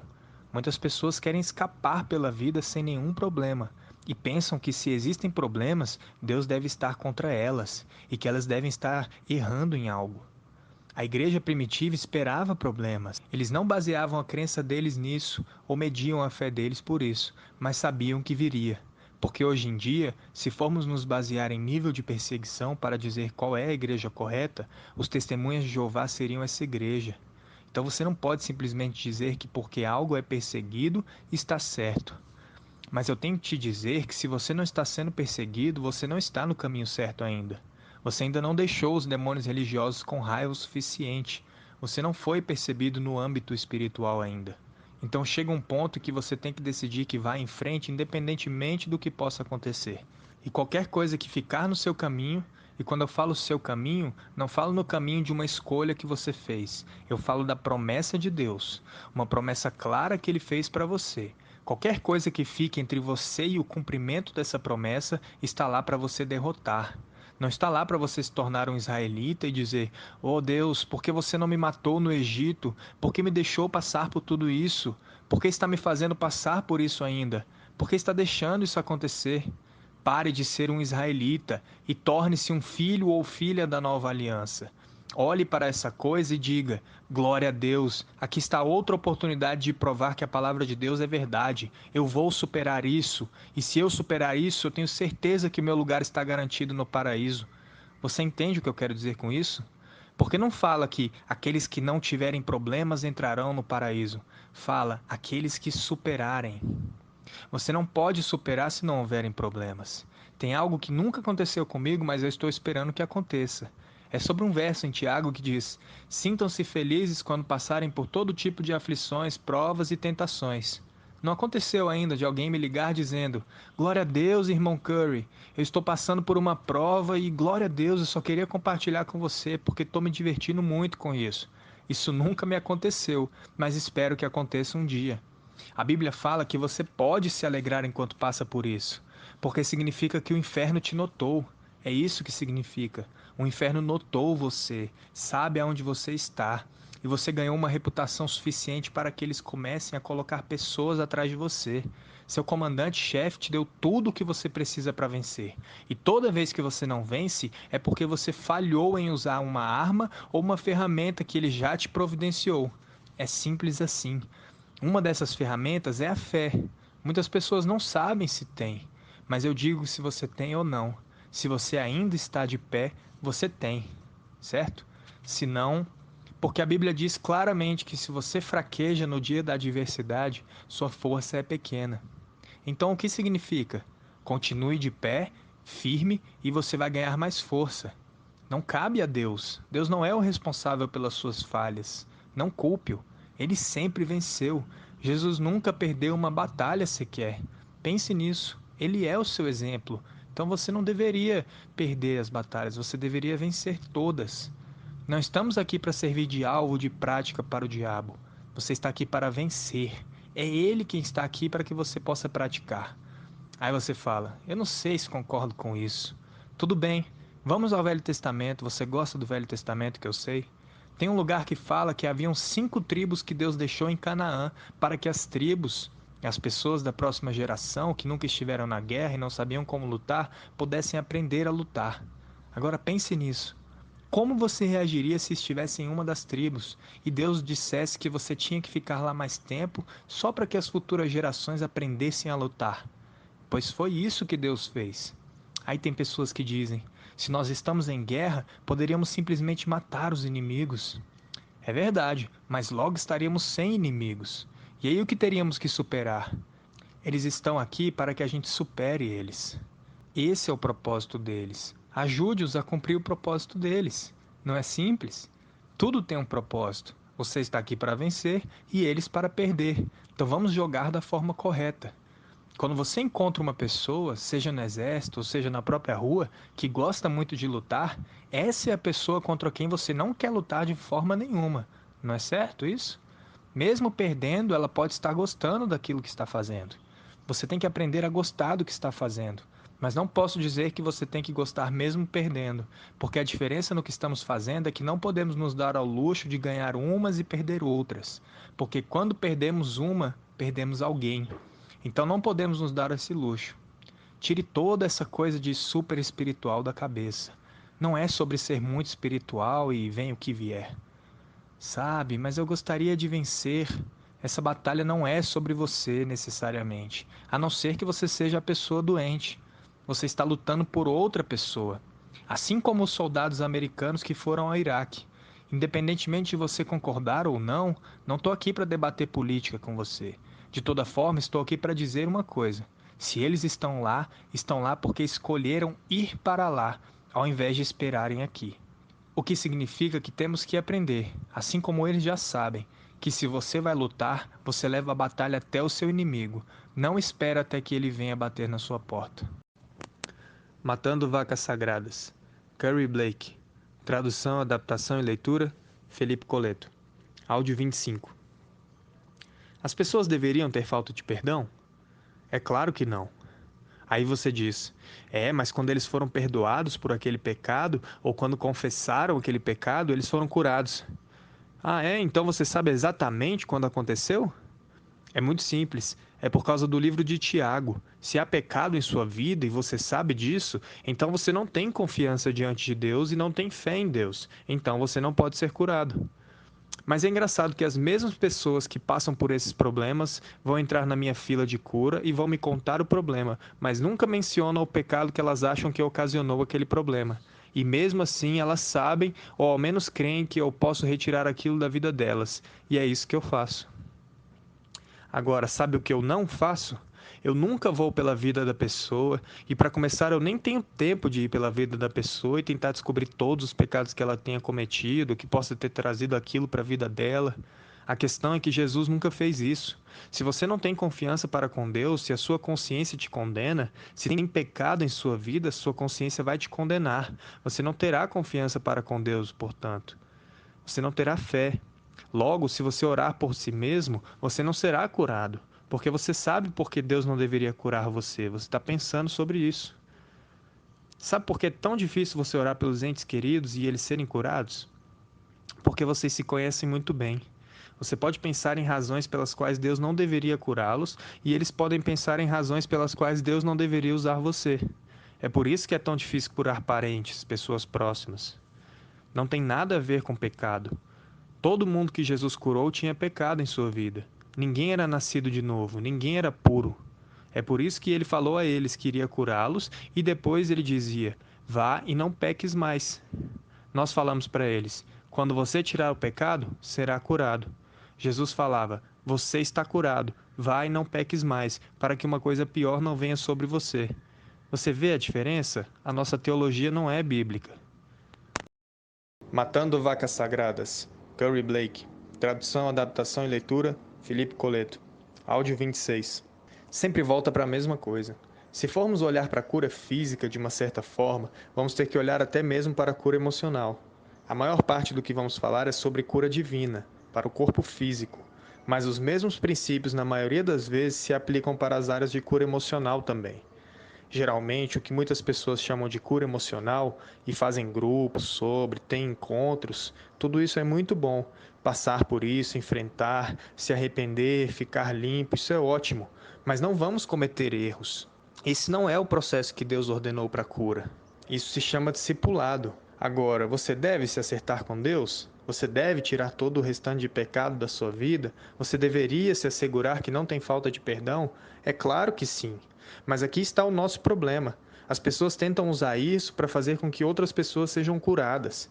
E funciona em alguns casos, não porque é a forma de Deus agir, ou porque esse era o requisito de Deus para que a cura acontecesse. Funciona porque as pessoas foram ensinadas na igreja. Quando eu tirar o pecado da minha vida, Deus vai me curar. E aí, quando eles tiram o pecado da vida deles, eles passam a crer.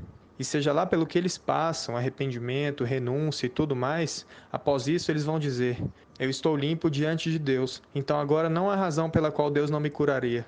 E então eles são curados. Agora, só porque eles são curados dessa forma, não significa que é a forma de Deus fazer isso. Matando Vacas Sagradas, Curry Blake. Tradução, adaptação e leitura, Felipe Coleto. Áudio 27. Você precisa assumir responsabilidade. Você vai perceber que não é responsabilidade do doente ter fé. Eles não foram ordenados a curar enfermos. É um comando. Não fala, cure os doentes se eles tiverem fé.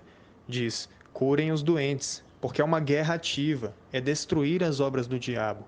Então você pode ter fé pelas pessoas.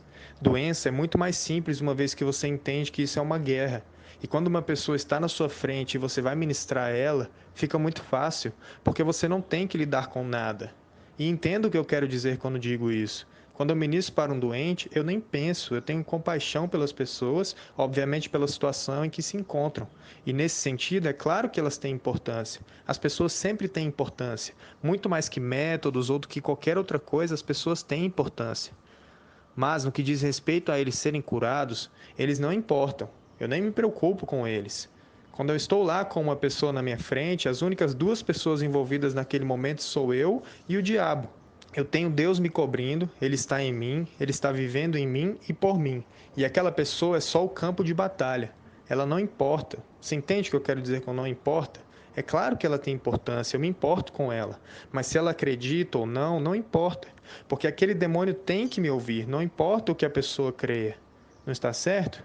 Jesus disse que ele tem poder e autoridade sobre todos os demônios. A todo discípulo que Jesus teve, ele fez duas coisas. Ele chamou para pregar e deu poder e autoridade sobre doenças e enfermidades. Ele nunca enviou uma pessoa para pregar sem dar autoridade e poder sobre doenças e enfermidades, para curar, como diz a Bíblia. Então, Lucas 10:19 me diz que eu tenho autoridade sobre escorpiões, serpentes e sobre todos os demônios. Então, se eu tenho autoridade sobre todos os demônios, não importa onde eles estejam. Só porque eles estão em uma pessoa, não quer dizer que eles não tenham que me ouvir e me obedecer. Ah, mas e se a pessoa quiser ficar com o demônio? Expulse-o. Mas e se eles quiserem ficar? Se elas quiserem de verdade, elas podem ir atrás depois que você expulsar. Se elas já conseguiram uma vez, e na verdade elas estarão 7 vezes mais felizes se elas realmente quiserem, como diz a Bíblia. Pense nisso. Você percebe que Jesus contou uma história sobre um demônio sendo expulso e ele saiu e a pessoa não mudou? E então ele voltou e estavam 7 vezes piores? Então isso prova que a pessoa queria o demônio porque ele voltou imediatamente para ela. Mas mesmo assim alguém expulsou o demônio.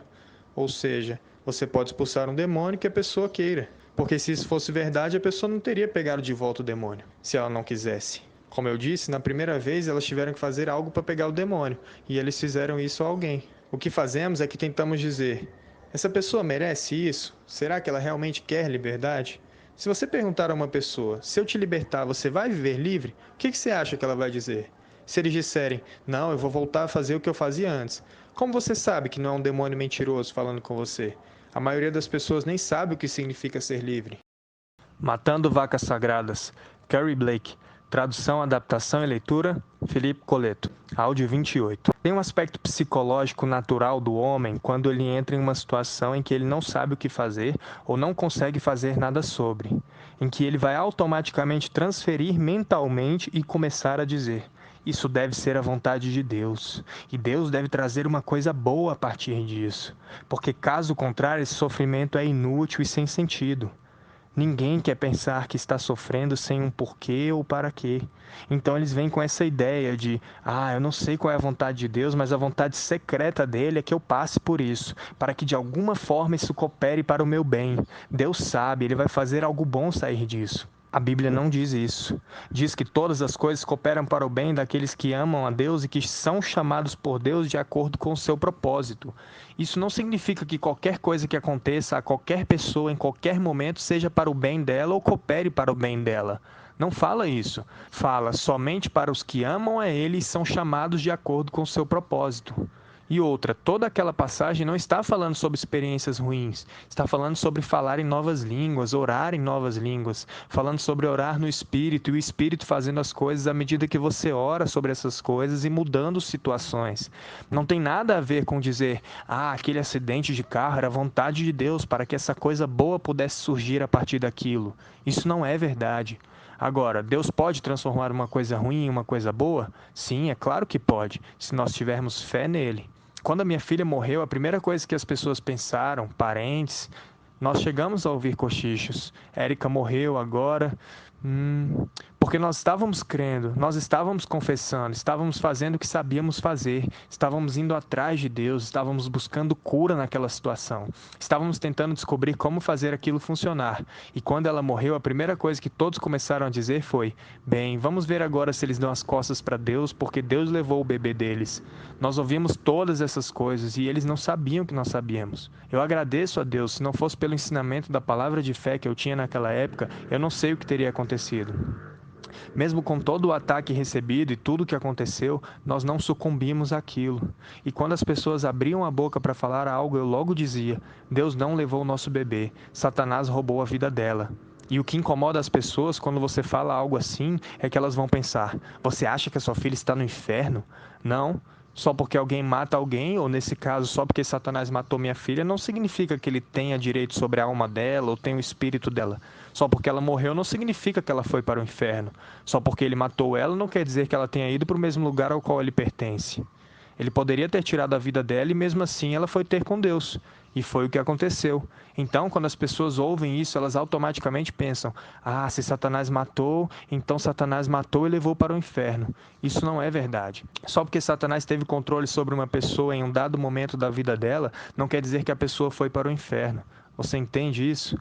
Quando as pessoas começaram a dizer essas coisas, eu e minha esposa decidimos no mesmo momento: vamos assistir. Satanás ganhou um round, mas não ganhou a batalha. Nós tomamos uma decisão naquele instante e dissemos: nós teremos uma filha, idêntica a Érica, mas perfeitamente saudável. 9 exatos meses depois, Cristal nasceu, gêmea idêntica da Érica quando havia nascido. Podemos até mostrar foto a vocês delas lado a lado e você não notaria diferença alguma, a não ser pelo tumor que a Érica tinha na língua e a Cristal não. Foi incrível porque nós nos estabelecemos e dissemos: nós vamos atrás de Deus. Honestamente, a morte da Érica não era vontade de Deus e não era o plano dele, mas aconteceu. E naquele momento eu tinha uma escolha: cair, sair fora, voltar para o mundo, fazer qualquer coisa que eu quisesse e esquecer o cristianismo, ou me aprofundar e descobrir aonde tínhamos deixado passar alguma coisa. E tomamos a decisão de nos aprofundar e ir atrás. E por causa disso, tudo que você vê hoje relacionado a nós veio à tona e acontece. Tudo o que Deus já fez através de nós, todos os milagres, tudo, porque nós escolhemos um caminho ao invés do outro. Agora, quando nós escolhemos aquele caminho, eu não estava pensando nisto, pensando no ministério mundial, eu estava procurando respostas. Na verdade, quando ela morreu, nós estávamos derrotados. A gente sabia que tinha perdido aquela batalha. Estávamos praticamente destruídos emocionalmente. E no meio de tudo aquilo, eu e minha esposa dissemos: nós sabemos que a palavra de Deus é verdade, e nos posicionamos naquilo. Isso foi em 1981. Daí em diante, nós vimos Deus fazer algumas coisas em nossas vidas. Rebeca foi ressurreta após cair da janela e ficar 45 minutos morta em 1989. 8 anos depois. Nós vimos Deus em nossas vidas em alguns acontecimentos, mas naquele tempo eu não estava pregando em lugar algum. Ninguém me convidava para pregar. Mas chegou a um ponto em que, por causa do caminho que nós escolhemos, Deus pôde transformar aquilo em algo bom. Entendeu? Então todas as coisas cooperam para o bem. Se todas as coisas cooperam para o bem, se Deus está transformando e tendo que mudar essas coisas, então obviamente aquela não era a vontade dele. Porque não fazia parte da trajetória. Se fizesse parte, não precisaria ser mudado. Mas por causa das decisões que fizemos, Deus pôde pegar aquela situação e transformar para o bem. Não era bom, mas ele transformou aquilo e mudou para o bem. E cooperou para o bem como um resultado daquilo. Mas a única razão pela qual cooperou para o bem foi porque nós escolhemos não desistir. Deus estava trabalhando naquilo, mas a qualquer momento eu poderia dizer: esquece, para mim já deu. E ele diria: ok, assim seja. Matando Vacas Sagradas, Curry Blake. Tradução, adaptação e leitura, Felipe Coleto. Áudio 29. Cura é simples. Quer saber o segredo da cura? Crer. Não importa o que eu fale para você sobre isso, quando você começar a ministrar para alguém, o ponto principal é que o que você acredita quando ora é o que vai acontecer. Se você acredita que eles serão instantaneamente curados, eles serão instantaneamente curados. Se você acredita que vai demorar 3 meses, vai demorar 3 meses. Se você acreditar: eu apenas tenho esperança que algo aconteça, nada vai acontecer. Porque você não estava acreditando que algo ia acontecer, você estava apenas tendo esperança. Então todo o meu trabalho aqui é te dar razões para crer que quando você ministrar vai acontecer. E se eu puder fazer isso e tirar todas as tradições e as razões pelas quais te falaram que não aconteceria do caminho, se eu remover essas coisas, é mais provável que você creia que vai acontecer quando você orar. Porque o que você crê quando você ora é o que acontece. Sempre volta para apenas creia. É o que Jesus falou a eles: apenas creia. Ele falou isso para as pessoas várias vezes. Essa era a fala preferida do Wigglesworth. Apenas creia. Meu trabalho é te dar razões para crer em oposição a razões para duvidar. Infelizmente, você foi treinado em razões para duvidar. Mas e se eu tiver pecado em minha vida? Sim, vai funcionar. Mas e se tiver maldição hereditária? Temos que quebrar? Não. Ezequiel 18 diz que não é verdade. E se eu não estiver orando e jejuando o bastante? Não, Jesus nunca disse isso. Disse em Mateus 17. Não, você precisa ler direito. Quando você ler isso, principalmente se tiver uma boa Bíblia, você vai ver que, aonde fala, esta casta não sai senão por jejum e oração, está em itálico, porque não está no original grego. E a maioria das boas traduções nem tem essa parte. Elas pulam de Mateus 17:19 para Mateus 17:21. Pulam essa parte. Então você diz: ué, Jesus não falou então essa casta só sai se for por jejum e oração? Vamos dizer que ele não tenha dito. Em primeiro lugar, a razão pela qual Jesus não poderia ter dito isso é porque quando chegam até ele e perguntam: por que os seus discípulos não jejuam? Ele diz: enquanto eu estiver com eles, eles não vão jejuar. Então ele não podia simplesmente virar em um momento e dizer: não está funcionando porque vocês não estão jejuando. Se ele acabou de dizer a eles: enquanto eu estiver com vocês, vocês não têm que jejuar, mas quando eu for, então comecem a jejuar. Mas não é para poder, é para morrer. A palavra casta, ou em algumas traduções espécie, usada ali, vem da palavra grega genus. É de onde vem a nossa palavra espécie, como por exemplo espécie de uma planta. Então, mesmo se ele tivesse dito isso, ele estaria dizendo essa espécie ou casta em particular. E por alguma razão nós achamos que é toda espécie ou toda casta. E isso está na King James.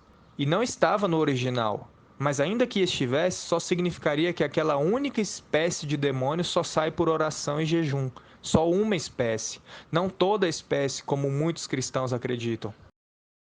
Matando Vacas Sagradas.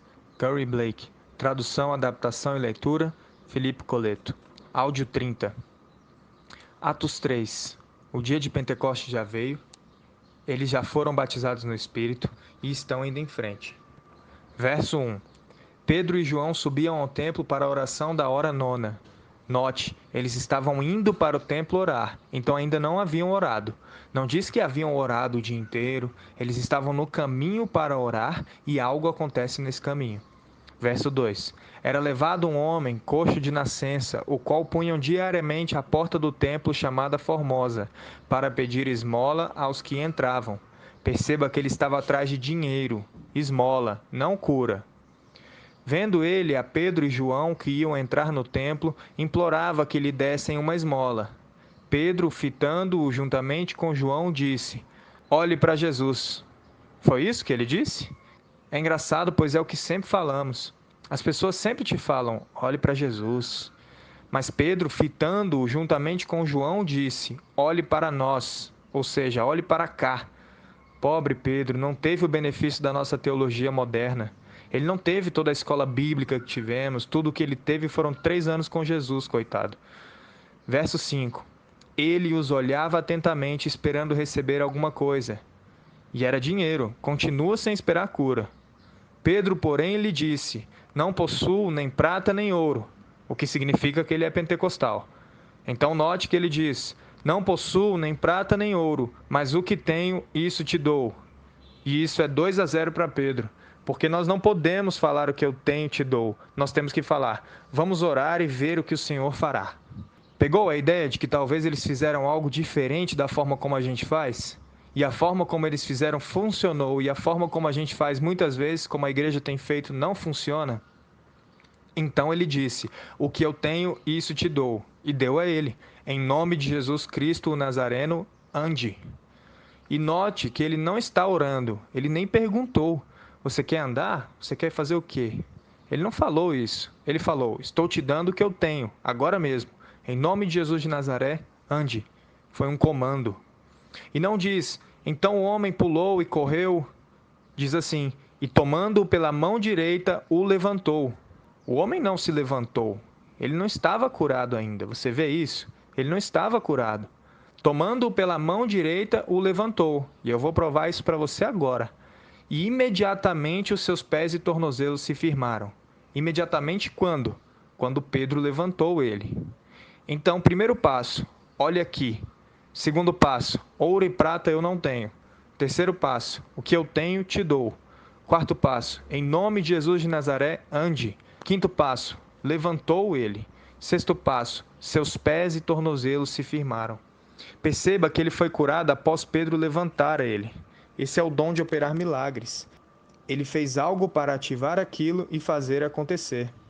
É por isso que a gente não vê isso na igreja, porque todo mundo é covarde. Ninguém quer se arriscar a fazer isso. Verso 8. De um salto se pôs em pé, passou a andar e entrou com eles no templo, saltando e louvando a Deus. Viu todo o povo andar e louvar a Deus, e reconheceram ser ele o mesmo que esmolava, assentado à porta formosa do templo, e se encheram de admiração e assombro por isso que lhe acontecera. Apegando-se ele a Pedro e João, todo o povo correu atônito para junto deles no pórtico chamado de Salomão. Então você visualizou a imagem aqui? Ele levantou o homem estava pulando e louvando a Deus, todo mundo conhecia ele e logo se aproxima porque é um grande milagre. E quando Pedro vê todo mundo vindo, ele responde às pessoas. Ele vê as pessoas vindo cheias de admiração e ele responde a isso. Dirigindo-se ao povo, disse: Israelitas, por que vos maravilhais disso, ou por que fitais os olhos em nós como se pelo nosso próprio poder ou piedade o tivéssemos feito andar? Você percebeu que essa passagem que eu li até agora já destrói quase toda a doutrina de cura que vemos nas igrejas? Porque ele fala aqui, como se pelo nosso poder, porque eu sou um apóstolo. Não, Deus não cura as pessoas porque você é um apóstolo. Como se pelo nosso próprio poder ou piedade, algumas versões trazem santidade. Em outras palavras, nós não vivemos uma vida boa o suficiente para fazer Deus nos usar dessa forma. Você vê? Destrói totalmente as doutrinas criadas na igreja. Então Pedro começa a pregar para eles. O Deus de Abraão, de Isaque, de Jacó, o Deus de nossos pais, glorificou a seu servo Jesus, a quem vós traístes. E ele está apontando o dedo para eles agora e dizendo que era culpa deles. E negastes perante Pilatos, quando este havia decidido soltá-lo. Vós, porém, negastes o santo e o justo e pedistes que vos concedessem um homicida. Dessarte, matastes o autor da vida, a quem Deus ressuscitou dentre os mortos, do que nós somos testemunhas. Você pode dizer o que quiser, mas não pode argumentar com a pessoa que fez aquilo. Se o homem que fez disse como fez, não importa o que você diga, assim ele fez. Pela fé no nome de Jesus. Quem teve fé no nome de Jesus aqui? Pedro disse: o que eu tenho te dou. E o que ele tinha? Fé no nome de Jesus. Então ele deu o nome. Pela fé no nome de Jesus é que esse mesmo nome fortaleceu a este homem, que agora vedes e reconheceis. Sim, a fé que vem por meio de Jesus deu a este saúde perfeita na presença de todos vós. Nós sabemos que não era pelo poder ou santidade deles, porque eles nem tinham ido orar ainda. Eles estavam a caminho da oração. Ele disse: não foi pelo nosso poder ou santidade, foi pelo nome de Jesus e a fé no nome dele. Ele disse: foi assim que curamos esse homem. Note que ele não falou sobre nada além disso. Ele disse: foi o nome de Jesus e fé nesse nome. Quantos de vocês são salvos? Nascidos de novo? Vocês foram salvos pela fé no nome de Jesus. A Bíblia diz: não há outro nome abaixo do céu pelo qual você deve ser salvo. Então, se você é salvo pela fé no nome de Jesus. Quando você tem esse nome, quando você é salvo e você tem fé e você está em Cristo, você começa a usar esse nome. Aí agora ele diz assim para você: em meu nome, cure o doente. Basicamente o que eu estou falando para você é isto. E você não pode argumentar, porque foi Pedro que disse. Pedro diz que foi o nome de Jesus e a fé no nome dele. Se você é nascido de novo, é o nome de Jesus e a fé nesse nome que faz com que você seja nascido de novo. Então você agora tem um nome, porque você é nascido de novo nesse nome. Então o que você está me dizendo é que o que Pedro falou, que curou aquele homem coxo, é exatamente o que você acabou de confessar que tem. Não foi por jejuar, não foi por orar, porque eles não tinham feito isso. Foi pelo nome de Jesus e a fé nesse nome. É isso que você tem. Você tem o nome de Jesus e a fé nesse nome. Você não precisa de todas as outras coisas. Você precisa de fé no nome de Jesus. Ele disse: no meu nome faça isso. No meu nome expulse demônios. No meu nome cure os enfermos. Você diz: se é tão fácil, por que a gente nunca fez isso antes? Eu não sei, eu que te pergunto. Por que você não está fazendo isso ainda? Porque é fácil assim. É o nome de Jesus e a fé nesse nome.